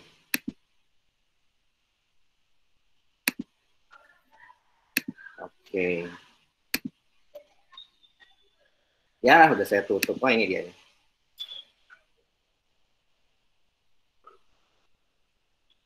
Contohnya adalah, nah ini saya perlu perlihatkan ya, biar kalian itu nanti tergambar gitu, bahwasanya oh ternyata cara penerapan apa yang saya ajarin itu ternyata diterapkan di perusahaan itu bentuknya seperti apa ya. Nah ini nanti kayak gini nanti ya. Kelihatan nggak? Nah ini lihat nih. Kayak ini adalah neracanya Astra Argo Lestari ya. Oke, kalian bisa lihat? Belum. Belum, Pak. Oh, sorry. Belum di-share screen. Baik, present now, entire screen. Ya. Oke, saya perlihatkan ya. Nah, ini adalah tadi ya. Nah, ini ya. Lihat, tanaman produktif ada 2. Satu belum menghasilkan, satu siap menghasilkan. Ini dicatat dengan apa? PSAK 16 atau dengan aset tetap. Berarti ada penyusutan. Ya. Nah, seperti itu ya. Nah, kita lihat di neracanya. Nah, ini dia neracanya. Nih, lihat nih. Aset produktif. Nah, tuh lihat. Mana ya? Salah. Pakai yang ini deh. Nah, kita lihat ya. Kegedean. Oke.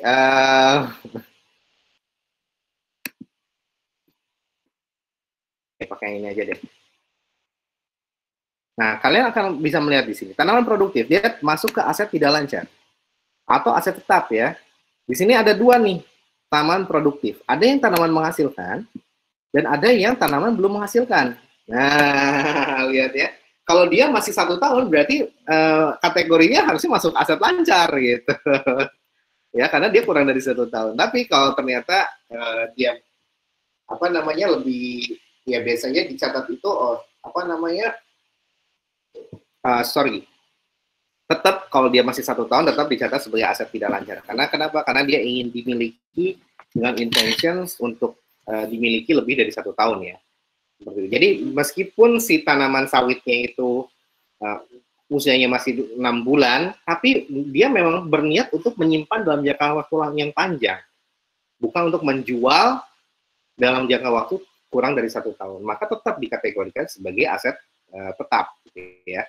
Nah, di sini lihat nih, hanya saja memang belum berlaku yang namanya penyusutan kalau masih 1 tahun ya, seperti itu. Nah, kalau udah lebih dari 1 tahun maka berlaku penyusutan. Nah, ini dilihat ya, tanaman menghasilkan sama tidak menghasilkan. Nah, jadi kayak gini cara penerapan ke dalam laporan keuangannya. Nah, di sini ada aset biologis tuh, lihat ya. Aset biologis ini berarti kan ada 3 ya, aset biologis itu ada yang bearer, non-bearer, sama yang hewan ya. Nah, di sini kalau yang masuk PSAK 16 itu berarti dipisahkan ya. Aset biologis berupa bearer plants atau tanaman produktif. Berarti yang ini kalau dia bearer plants ada depresiasi.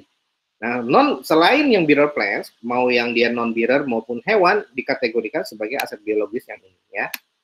Nah, akunya aset biologis yang ada di sini. Nah, ini nanti terbagi 2 yaitu bearer, non bearer plant sama si hewan ya. Nah, ini yang dicatat berdasarkan NRV, tidak pakai penyusutan. Ya. Nah, gimana cara mencatatnya? Kita lihat di CLK-nya ya. CLK-nya adalah seperti ini nih. Ini kebetulan lagi saya analisis juga, mau saya jadiin tugas untuk anak-anak KTTA. Mudah-mudahan. Oke ya, jadi seperti ini ya. Mana ya tadi? Oh, ini persediaannya. Tuh, lihat tuh, minyak sawit ya. Lihat nih ya. Jadi ketika dia sudah pohon kelapa sawit, itu pertama dia bearer plants, tanaman produktif. Kemudian menghasilkan produk agrikultur. Nah, produk agrikultur dicatat ke aset biologis dengan NRV. Aset biologis tadi diproduksi lagi menjadi minyak sawit, dipindahin tuh menjadi inventory. Nah, kayak gini. Ini adalah jualan utama si Astra Argo Lestari, minyak yang dia jual, minyak kelapa sawitnya, seperti Bimol ya. Nah, kemudian kita lihat lagi nih, itu kan persediaan ya. Nah, ini yang aset tidak tetapnya. Tanaman produktif. Nah, di sini ada yang menghasilkan dan ada yang belum menghasilkan. Nah, ini ya. Seperti ini. Nah, tuh. Kemudian, nanti di sini juga ada yang apa namanya, aset biologis. Kita lihat ya, aset biologisnya terdiri dari apa saja. Nah, tuh lihat nih. Ternyata si Astra Gold Lestari dia punya hewan juga. Punya sapi ya di sini ya. Jadi dibikin peternakan juga di antara perkebunan sawitnya. Nah, dan ada yang produk agrikultur bertumbuh. Nah, ini maksudnya apa? Kita bisa lihat di sini. Produk agrikultur bertumbuh maksudnya adalah tandan buah segar ya, yang tumbuh pada tanaman kelapa sawit. Nah, jadi kelihatan ya, pertama, alurnya itu pohon kelapa sawit dicatat sebagai tanaman produktif, dikategorikan menjadi dua. Ada yang belum menghasilkan, ada yang sudah menghasilkan. Yang belum menghasilkan umurnya 1 sampai 5 tahun. Yang sudah di atas 5 tahun. Ya. Ketika itu sudah menghasilkan, maka dia akan diambil tuh hasilnya berupa tandan buah segar, dan dia dicatat sebagai aset biologis yang produk agrikultur bertumbuh, gitu ya, dengan NRV, ya. Kalau tanaman produktif dengan historical cost, dia penyusutan, gitu ya. Ketika aset biologis produk agrikultur, dia dengan NRV, tidak memakai cost, tapi memakai harga pasar. Nah, ketika produk agrikultur ini diproses menjadi minyak, maka minyaknya tadi dicatat pada cost-nya. Cost-nya berapa? Senilai NRV hasil pengolahan terakhirnya, gitu maksudnya. Nah, nanti ketika persediaan, kalau dia berdasarkan cost kan udah pakai LIFO, FIFO, average, dan sebagainya, ya, kayak gitu. Nah, jadi itu adalah skemanya, ya, skemanya. Nah, jadi kayak gitu. Jadi kalau untuk tanaman produktif, dia menggunakan PSAK 416, yaitu aset tetap. Kalau untuk yang non-bearer plants dan hewan, dia menggunakan PSAK 69, dicatat pada NRV-nya. NRV dari mana? Harga pasar dikurang cost to sell, gitu ya. Nah, kayak gitu. Nah, seperti itu. Nah, di sini dalam memelihara dan merawat aset biologis, entitas mengeluarkan biaya-biaya seperti pemupukan. Nah, jadi ini adalah biaya cost attributable untuk mempersiapkan si hewan tersebut. Nah, ternyata cost-nya lebih banyak banget gitu ya. Maka ada 3 cara. Di-expense-kan, dikapitalisasi, atau ke aset biologis, atau dikapitalisasi ke produk agrikultur. Nah, kalau kita expense-kan ya untuk tujuan pembelajaran. Ya, semua biaya dibebankan. Ya. Nah, oke, jadi seperti itu ya. Jadi semua biaya-biaya ketika yang seperti pemupukan, biaya pakan ternak, dan lain-lain, kalau kita lihat di Astra Gold Lestari, tadi dia dikapitalisasi ke dalam nilai dari persediaannya, ya, nilai dari inventorinya. Ya. Nah, tetapi kalau untuk tujuan kita di GSO ini, kita di-expense-kan saja, ya, tidak dikapitalisasi ke dalam nilai dari inventorinya. Nah, sekarang pertanyaannya, kalau ternyata harga wajarnya itu, harga biaya perolehannya itu ternyata setelah ditambah biaya-biaya ini, misalkan cost-nya menjadi cost-nya menjadi, nah ini caranya gini ya, cost-nya menjadi misalkan 1.000 gitu ya, 1.000 ini udah termasuk biaya pakan, biaya ini dan sebagainya gitu. Sedangkan NRV-nya itu adalah berapa? Misalkan cuman 900. Nah, harga pasarnya 900, tapi cost-nya itu dia banyak mengeluarkan biaya untuk merawat ternaknya gitu ya, merawat ternaknya. Nah, misalkan harga pasar sapinya adalah 900 ya, sapi. Nah, ternyata dia butuh biaya banyak tuh untuk ngasih makan sapi, mengemukkan dan sebagainya. Nah, sehingga biaya awal yang dikeluarkan adalah 100. Nah, ya, 100 ini bisa ditambahkan ke dalam cost, dikapitalisasi gitu ya, menjadi 1.000, atau dipisah. Ada 900, ini adalah cost-nya. Nah, expense-nya adalah 100 ya. 100 ini misalkan adalah expense-nya. Nah, gitu dijadikan expense ya. Atau loss atau apa. Nah, kayak gitu ya. Jadi itu adalah cara penerapan dari LC, NRV, dan kalau ada biaya-biaya yang diperlukan untuk mempersiapkan inventory tersebut, maka dia untuk tujuan pembelajaran seharusnya dikapitalisasi, tapi ini di-expense-kan saja ya. Oke, nah sekarang pengukurannya tadi udah ya, pengukurannya pada NRV, kemudian pencatatannya ini, nah ini diakui di laba rugi ya, berarti masuk ke apa? Ke order income or expense ya. Oke, nah kayak gini. Nah, gimana cara menentukan nilai wajar? Kita harus lihat apakah terdapat harga kuotasian di pasar aktif untuk aset liabilitas yang sama. Jadi contohnya gini, sapi. Berapa harga pasar sapi? Sapi kan beda-beda. Ada yang setahun, 2 tahun, 3 tahun. Nah, dilihat dulu tuh harga pasarnya berapa. Setelah itu gimana? Setelah itu baru kita, kalau ternyata kita punya, oh ternyata ada nih harga pasar sapi gitu di pasar hewan. Ya udah, maka ini input level 1. Harga kuotasian aset biologis di pasar aktif. Nah, gitu ya. Sapi nih. Nah, kalau ternyata tidak, ternyata contohnya enggak, itu apa? Contohnya adalah seperti kayu jati gitu. Kayu jati itu gelondongannya itu beda-beda di tiap daerah ya. Dan kita juga agak kesulitan menentukan ini jatinya apakah berapa tahunnya, ini susah, kecuali pakai uji lab ya. Nah, akhirnya ya kita sekedar mengobservasi saja apakah dapat atau tidak dapat diobservasi. Kalau ternyata dapat diobservasi, maka kita harus ngapain? Oh, ternyata harga pasar si gelondongan kayu tersebut nggak tersedia di pasar aktif ya. Di pasar hewan nggak ada, di pasar kayu jati juga nggak ada pasar kayu jati Indonesia ya. Nah, kita harus harus membandingkan dengan aset serupa. Yang sebanding dan jati itu apa? Kayu besi, kayu ini. Kalau nggak ada juga gimana? Kalau nggak ada juga baru kita lihat dengan nilai arus kas ekspektasian. Nah, seperti ini ya. Jadi kayak gitu levelingnya. Oh, ternyata ada produk kayu jati nih. Berapa harga wajarnya? Karena dia adalah aset biologis, maka kita harus mencatat itu pada harga pasarnya dikurangi cost to sell. Itu adalah NRV ya. Nah, jadi kita harus mencari tahu dulu, karena NRV itu adalah harga pasar dikurangi cost to sell. Cost to sell itu apa? Nanti kita lihat. Nah, tugas utama kita adalah mencari berapa harga pasarnya. Nah, berarti kita cari tuh di kayu jati ini, ada nggak pasar aktifnya? Oh, nggak ada. Ya udah, berarti kita lihat nih, ada nggak yang sejenisnya? Yang sejenis itu berarti yang level 2 ini. Nggak ada yang sejenis dengan kayu jati, kayu besi lebih mahal gitu ya. Oh, kalau gitu kita harus prediksi berapa nilai arus kas ekspektasi. Maksudnya apa? Berapa kira-kira kalau kayu jati ini menghasilkan nanti di tahun ke-5 atau tahun ke-10, kira-kira bakal menjadi berapa, berapa yang akan kita jual, angkanya berapa gitu. Misalkan kita jual, oh nggak ada harga pasarnya nih, nggak ada harga yang serupa juga. Maka kita harus kira-kira. Ya udah deh, taksir aja. Kalau gue jual, paling gue mau jual sekitar 10 juta per, misalkan 30 juta per apa? Per satu pohon, gitu kan. Satu pohon kan tingginya sekitar 10 sampai 20 meter. Ya udah 30 juta gitu ya. Ya udah 30 juta, tapi kapan mau kita jual gitu ya? Misalkan 2 tahun lagi deh, nunggu gede dulu. Nah, berarti harga 30 juta itu di tahun kedua. Kita present value-kan ke gitu maksudnya ya. Nah, ini contohnya, ilustrasinya.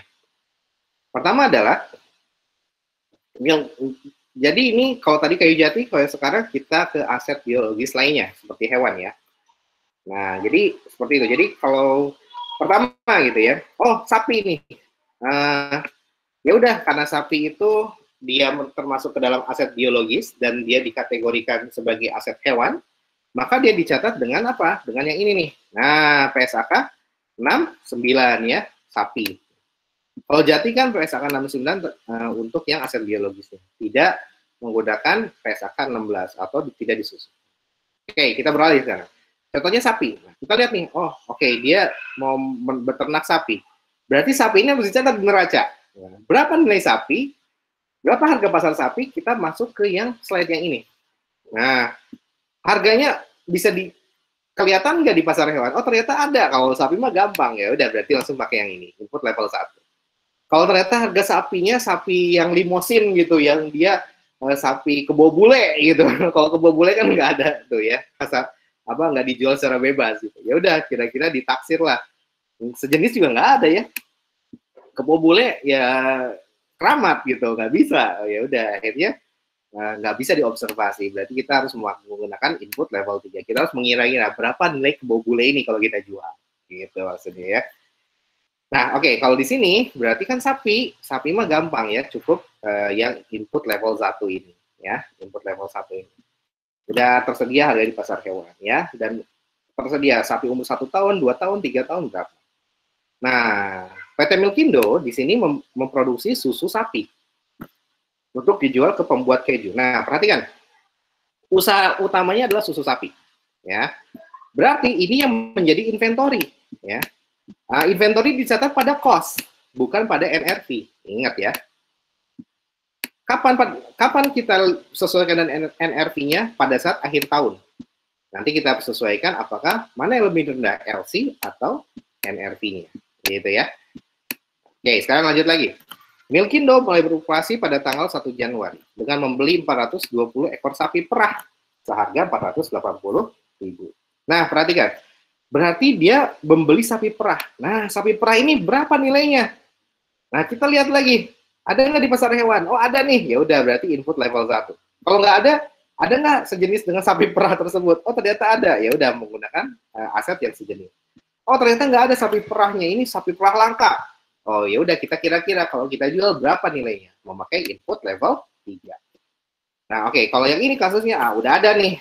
480.000 ini misalkan ini harga pasar dari pasar hewan gitu ya. Ya udah, kita ambil harganya. Totalnya adalah $480.000. Nah, di sini yang berhubungan dengan sapi perah tersebut selama bulan Januari. Nah, di sini ini termasuk ke dalam PSAK 69.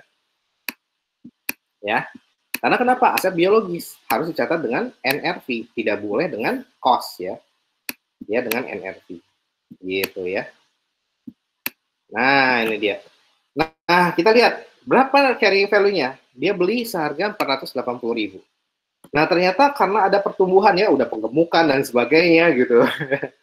Biayanya adalah 45.000. Nah, ternyata karena panen ya mungkin ya rusak atau bukan lecet-lecet atau sakit gitu ya. Terdapat biaya untuk panennya ya sebesar $1.500. Ya udah, nanti kita jumlahkan. 45 dikurang 1.500 sama dengan perubahan nilainya adalah 43.500.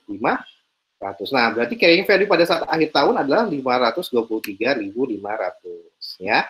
Susu yang diperah selama bulan Januari adalah berapa? Ternyata udah menghasilkan tuh sapinya ya, 40.000 ya. Susu yang diperah ini apakah masuk ke mana? Masuknya ke agrikultur, produk agrikultur ya. Nah, dia dicatat dengan NRV juga ya, dengan NRV gitu ya.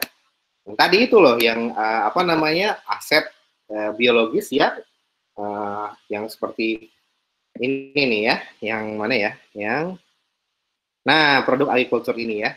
Nah, ini yang akan muncul di neraca ya. Nah, oke, NRV. Nah, tapi usaha utamanya adalah apa?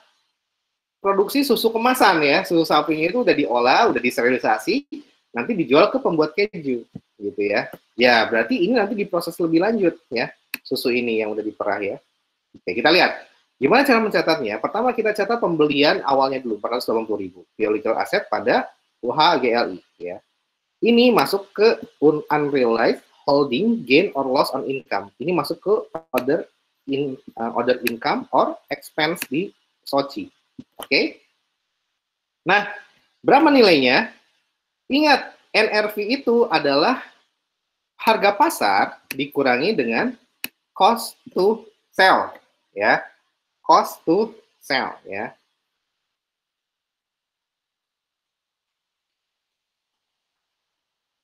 Ini kayaknya salah deh.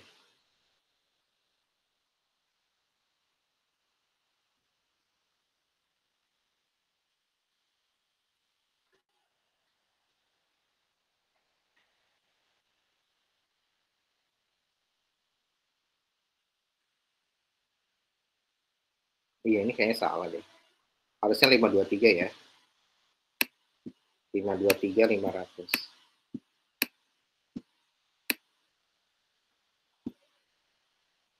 Ini juga 2016 nih. So, oke, nanti ini dapat dari Pak Dosko, nanti saya betulin ya. Oke. Ya, malum lah namanya juga manusia ya. Jadi ada sedikit kekeliruan, nggak apa-apa ya. Yang penting kita perbaiki. Oke, nah sekarang biological asset pada UHGLI. Ini sebetulnya perubahan carrying value. Oh, sorry. Kalau perubahan carrying value dia betul ya. Ya.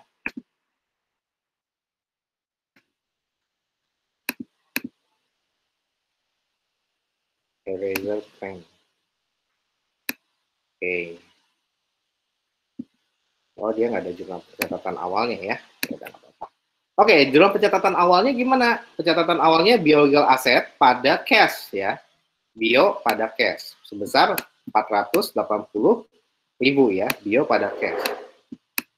Nah, ini kayak gini nih pencatatan awalnya. 480.000.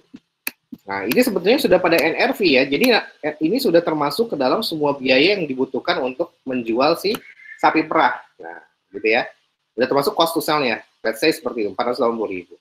Nah, ternyata pada saat tanggal 31 Januari terdapat perubahan harga gitu karena ada perawatan dan sebagainya ya. Ya udah akhirnya tanggal 31 Januari 2016, bukan 2020 ya. 2016 kita catat perubahannya gitu. Berapa perubahannya? 43.500. Berarti bioaset pada UHGLI. Nah, UHGLI ini dicatat di OIE ya. Other Income and Expense. Oke. Nah, kemudian ternyata dia sudah menghasilkan susu perah di bulan Januari. Totalnya dinilai adalah 40.000. Nah, ini juga perhatikan. Dari mana 40.000 ini? NRV dari market value dikurang cost to sell. Cari dulu market value-nya berapa. Market value-nya ada di yang ini nih. Oh, ternyata ada nggak harga susu mentahnya? Oh, ada. Oh, ya udah pakai input level 1. Nah, dikurang dengan cost to sell-nya berapa? Hasilnya adalah 40.000. Jadi nanti ini dapat milk inventory pada UHGLI 40.000. Nah, kemudian jurnal untuk mencatat penjualan susu sapi. Nah, ketika 1 Februari dia dijual si susunya ini 40.000 ini, nah seharga 45.000. Ya udah, tinggal apa? Tinggal cash pada sales sebesar 45.000. Nah, biaya untuk produksinya berapa? Biaya untuk produksinya adalah 40.000 ya.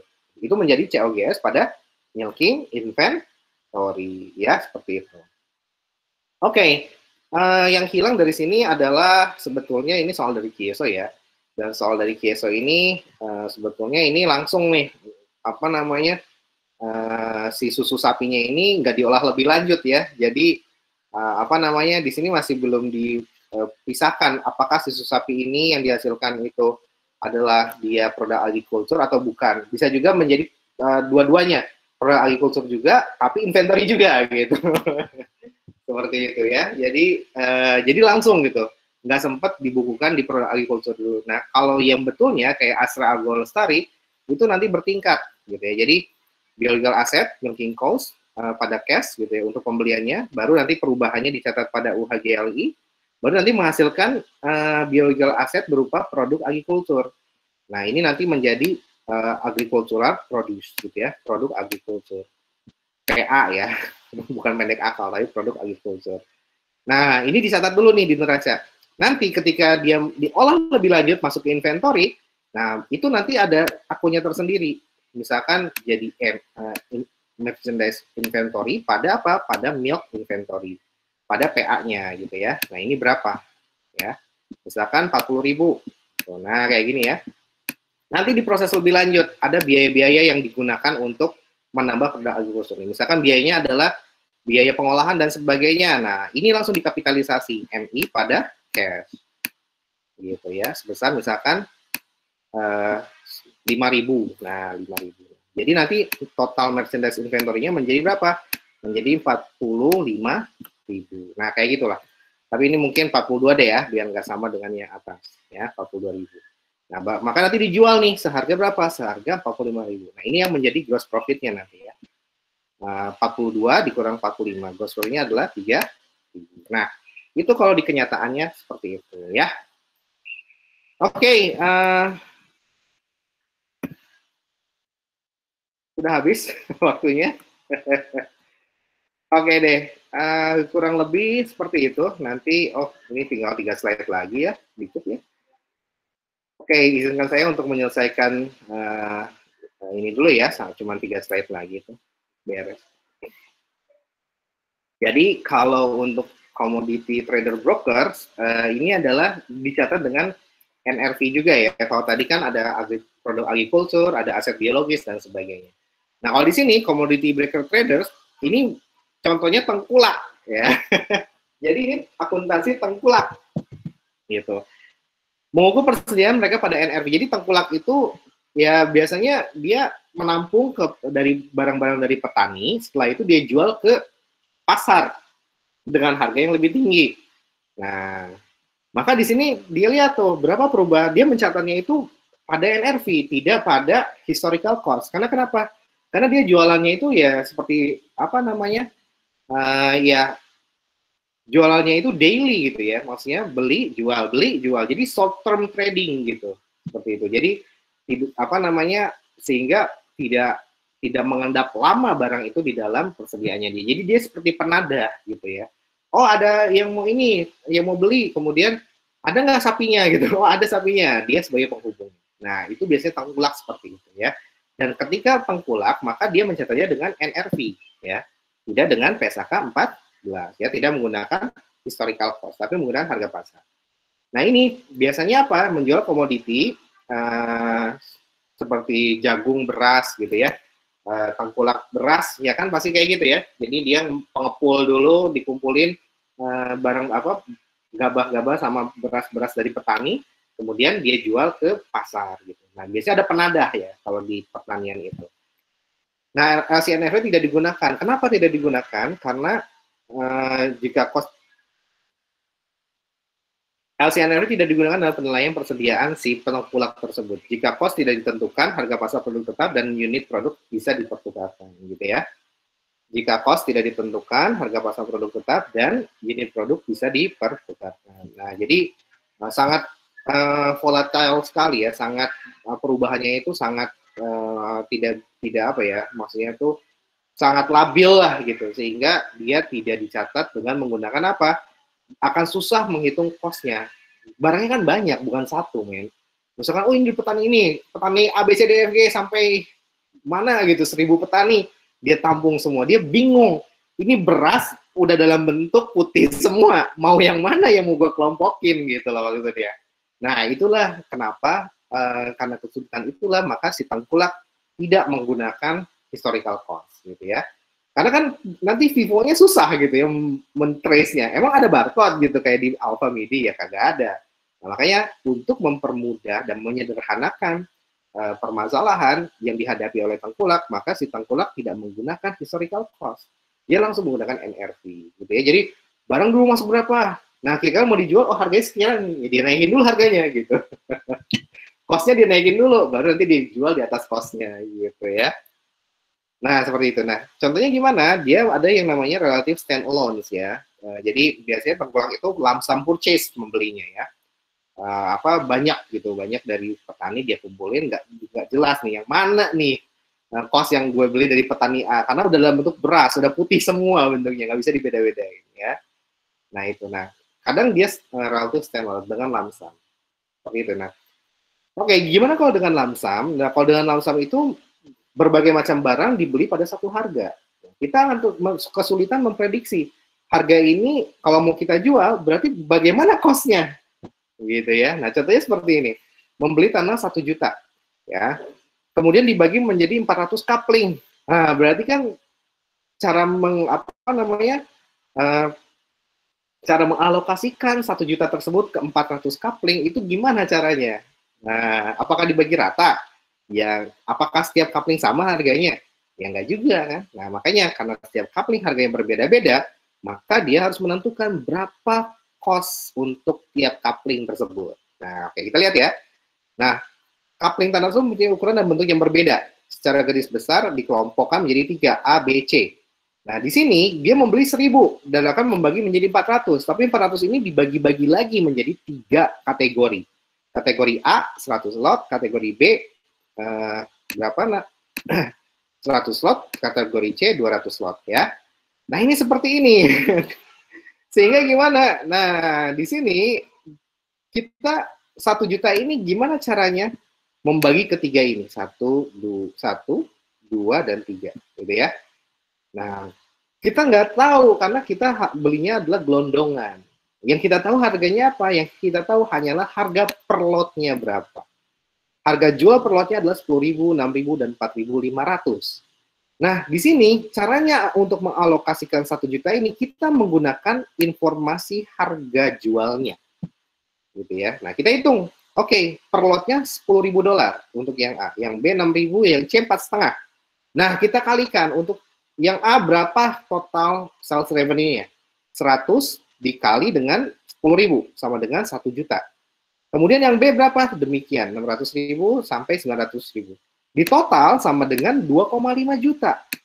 Nah, ini adalah pembaginya. Kita bagi harga per lot dibanding dengan total harganya. 100 dibandingkan dengan 250. Ya, maksudnya ini ketika dibagi ini ya, bisa 1 bagi 2,5. Oh, nggak enak ya. 10 dibandingkan dengan 25. Ya, kayak gitu bisa ya. Dan sebagainya. Nah, intinya adalah 1 juta dibagi 2,5. Sama dengan berapa? Sama dengan kamu hitung sendiri. Nah, kemudian dikali dengan berapa? Dikali dengan si total cost-nya. Total cost-nya adalah 1 juta. Dapatlah harga cost-nya adalah 400.000 ya. 400.000 untuk total cost untuk 100 lot gitu ya. Nah, berapa cost per lotnya? Tinggal dibagi. 400.000 dibagi dengan 100 sama dengan 4.000.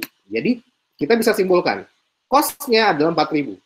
Sales price-nya adalah 10.000. Kalau ini dijual, maka nanti sales cash pada sales sama dengan apa?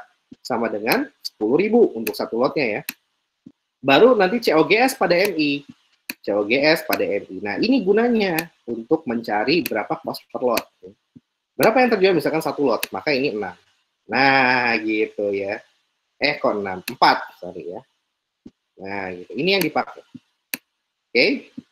Nah, di sini kita lihat nih, oh ternyata yang terjual 77. 80 untuk yang B, 100 untuk yang C. Jadi tinggal dikalikan, cost per lotnya berapa? 77 dikali 4.000, sama dengan 308. Total ke bawah sama dengan 680.000. Nah, kita lihat sales price-nya berapa? 77 dikali dengan 10.000, sama dengan 770.000. Nah, kita dapatlah gross profit-nya. Nah, itu ya, nanti ini sebagai sales cash pada sales revenue, COGS pada MI. Nah, itu untuk menilai persediaan ya, yang dibeli dengan lump sum ya. Nah, kalau ini purchase commitment ya. Kalau purchase commitment itu kita mau beli tapi nggak sekarang gitu ya. Tahun depan belinya. Nah, contohnya gini toh, tahun 2001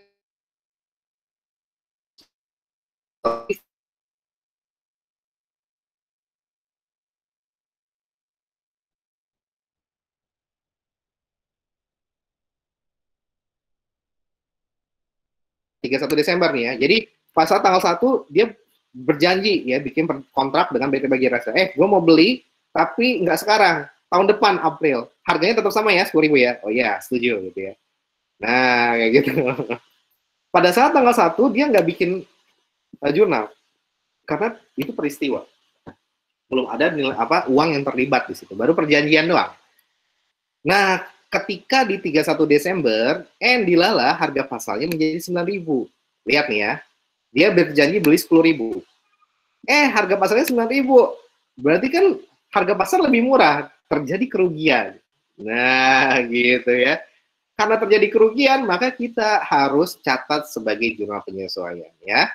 UHGLI, Unrealized Holding Gain or Loss on Income, 100.000 ya. 10 dikurang 9 kan 1 ya.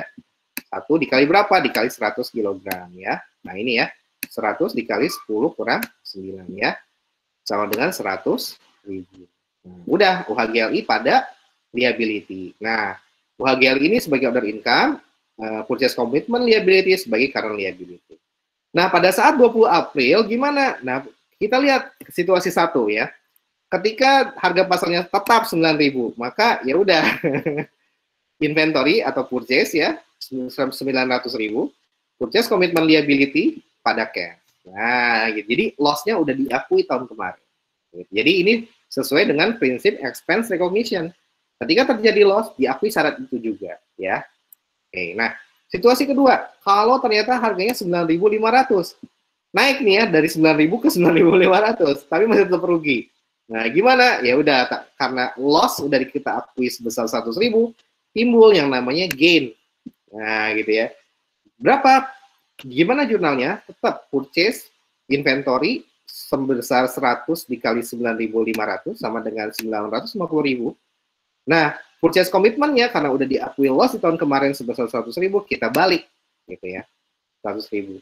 Cash-nya berapa? Cash-nya ya sisanya sebenarnya purchase commitment-nya 10.000 dikali dengan berapa? Dikali dengan 100 kg sama dengan 1 juta. Sisanya masuk ke UHGLI, tapi di bagian income atau laba, ya, di bagian gain, ya. Nah, kenapa terjadi gain? Karena dia udah diakui dulu rugi 100.000. Ruginya menjadi lebih kecil, menjadi 5.000, sebesar berapa? Sebesar 50.000. Maka inilah yang kita akui sebagai gain, ya. Atau kalau mau gampang ya udah sisanya aja masuk ke gain. Gitu.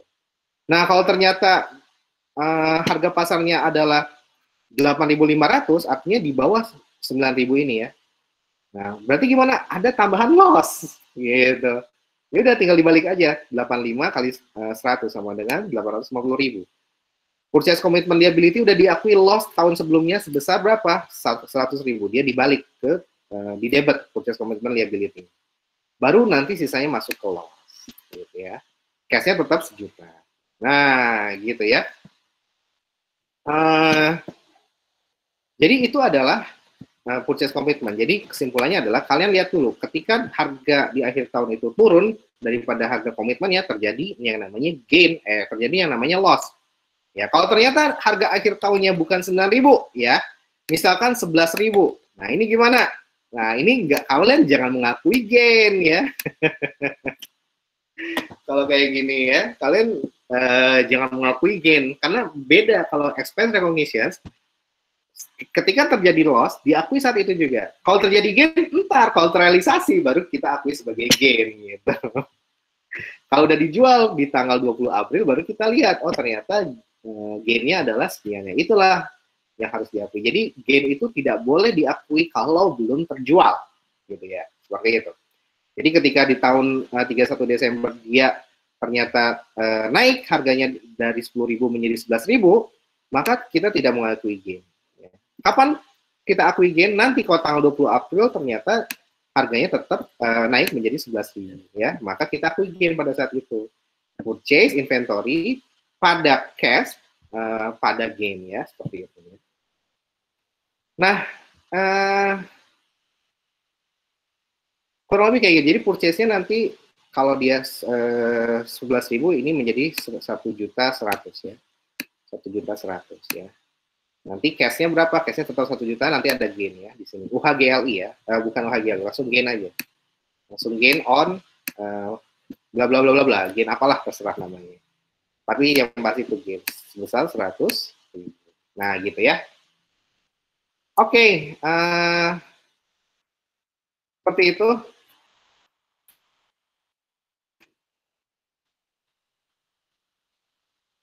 Penjelasan dari saya.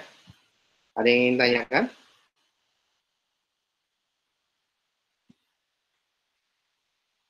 Overtime 14 menit. Ada yang ingin tanyakan sebelum saya tutup?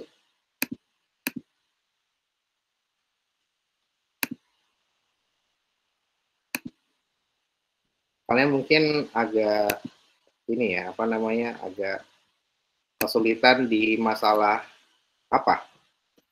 Masalah ini ya, aset biologisnya. Oke, tapi bisa dimengerti ya penjelasannya mengenai aset biologis.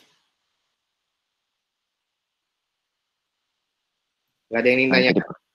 Nanti lebih diperdalam lagi, Pak. Oke ya, nanti akan kelihatan masalahnya nanti ketika di PAKM. Waduh, ini gimana nih? Oke, baik. Jadi itu aja kesimpulannya untuk pertemuan kita hari ini. Aset biologis itu gampang ya. Paling kita lihat, harus lihat sequence-nya. Ya, sequence-nya harus kita lihat. Kita harus tahu dulu bagaimana karakteristik dari si aset biologis tersebut. Kalau dia sawit, maka dia bearer plants. Maka dia nanti pada saat pembelian dia bicara sebagai aset tetap, gitu ya. Ketika menghasilkan, maka buah sawitnya, tandan buah segarnya dikategorikan sebagai sebagai produk agrikultur ya, produknya. Nah, itu dicatat dengan pesakan 69 dengan NRV ya. Berarti kalau ada NRV itu kita mencatatnya kalau ada kenaikan sama penurunan dari nilai si inventory, kita mencatat UHGLI dan dia akan menambah atau mengurangi dari si net income. Gitu ya. Nah, ketika si produk agrikulturnya tersebut kita olah dan kita mau jual gitu, misalkan buah sawit diolah menjadi minyak gitu ya, ada pabrik penyulingan tersendiri. Nah, minyaknya itu menjadi si inventory. Nah, buahnya menjadi raw materials nanti ya, raw materials dari si sawit gitu. Jadi seperti itu. Jadi dilihat, oh ternyata kalau di perusahaan sawit itu ini adalah buah yang belum diproses apa-apa, masih di gudang. Nah, yang di gudang itu yang dicatat sebagai produk agrikultur. Nanti dari gudang itu masuk ke pabrik. Nah, ya yang di pabrik itulah yang dicatat sebagai raw material inventory ya. Raw material inventory. Nanti dilihat yang di pabrik itu berapa nilainya. Kita lihat per tanggal, masuk pabriknya per tanggal, misalkan sekarang tanggal 8 gitu ya, masuk pabrik per tanggal 8 Desember, ya udah inventorinya nanti dicatat pada harga per tanggal 8 Desember. Nah, itu menjadi cost gitu ya bagi si raw materials tadi. Tetapi yang masih di gudang buah sawitnya itu tetap berubah-ubah harganya. Karena dicatat berdasarkan NRV ya, seperti itu. Nah, jadi kayak gitu. Jadi logikanya seperti itu ya. Oke, nah kalau untuk purchase commodity trader brokers itu menggunakan NRV juga karena dia tengkulak. Dia membeli dari seluruh petani, beli beras dan dia untuk produk sembako ya. Beli beras, bayangkan ada ratusan petani jual ke dia semua dalam bentuk beras. Putih semua harganya gitu ya. Putih semua bentuknya, nggak bisa dipilah-pilah ya. Ya akhirnya ya udahlah, dan juga banyak untuk men-trace seperti lamsam tadi itu kan susah ya. Akhirnya ya udah menggunakan NRV pada saat itu aja. Nah, kalau dia ternyata produk lamsam itu biasanya seperti pembelian tanah, coupling dan sebagainya ya. Itu biasanya ke perusahaan real estate ya. Jadi perusahaan real estate itu produknya adalah jualan rumah. Ya udah, beli tanah, harganya berapa, nanti dibuat coupling-coupling, per coupling harga price-nya berapa. Nah, nanti kita tentukan gross profit-nya berdasarkan apa? Berdasarkan lump sum purchase tadi ya. Dibagi-bagi dulu berapa total harga price-nya. Kemudian nanti dibagi dengan apa? Dibagi dengan total dari total dari coupling tipe 21 dibagi dengan total dari seluruh penjualan yang diproyeksikan. Nah, itulah yang menjadi angka pembaginya gitu ya, yang menjadi persentase untuk mengalokasikan si cost-nya. Nanti cost-nya dialokasikan berdasarkan persentase tadi. Jadi simpel ya. Nah, kalau untuk purchase commitment ya gampang aja. Mau beli tahun depan gitu. Tahun depan harga 10.000. Akhir tahun harga turun. Harus diakui loss berdasarkan prinsip expense recognition. Tapi kalau harganya naik menjadi 11.000, nggak usah diakui gain. Gitu. Karena kalau gain itu mengacu ke PSAK 72. Kalau expense recognition mengacu ke PSAK 1. Iya. Kalau dia PSAK 72, kapan gain diakui? Pada saat performance obligation sudah terpenuhi. Gitu ya, pada saat barang dikirimkan ke si penjual. Nah, seperti itu. Nah, kalau dalam hal ini berarti pada saat barangnya dia beli dan harganya di bawah harga pasar. Nah, pada saat itulah kita mengakui gain, ya seperti itu. Jadi kalau purchase commitment, kalau harga naik tidak ada gain. Kalau harga turun ada loss, gitu ya. Nah, tinggal dilihat pada saat titik pembeliannya. Di tanggal 20 April kalau ternyata harga ya kita melihat permainan harganya gitu ya. Ada 3 kondisi ya, pada harga yang sama, pada harga yang lebih di atas, pada harga yang lebih di bawah. Nah, seperti itu ya, jadi kurang lebih kesimpulan dari pertemuan kita hari ini. Baik, kalau gitu saya tutup aja pertemuan kita. Semoga bisa bermanfaat dan kita foto dulu. 1, 2, dan 3. Nilai UTS nanti saya akan bagikan via PIC yaitu AUL ya. Sekian dari saya. Thank you very much for your kind attention. Until we meet again. Assalamualaikum warahmatullahi wabarakatuh. Dadah.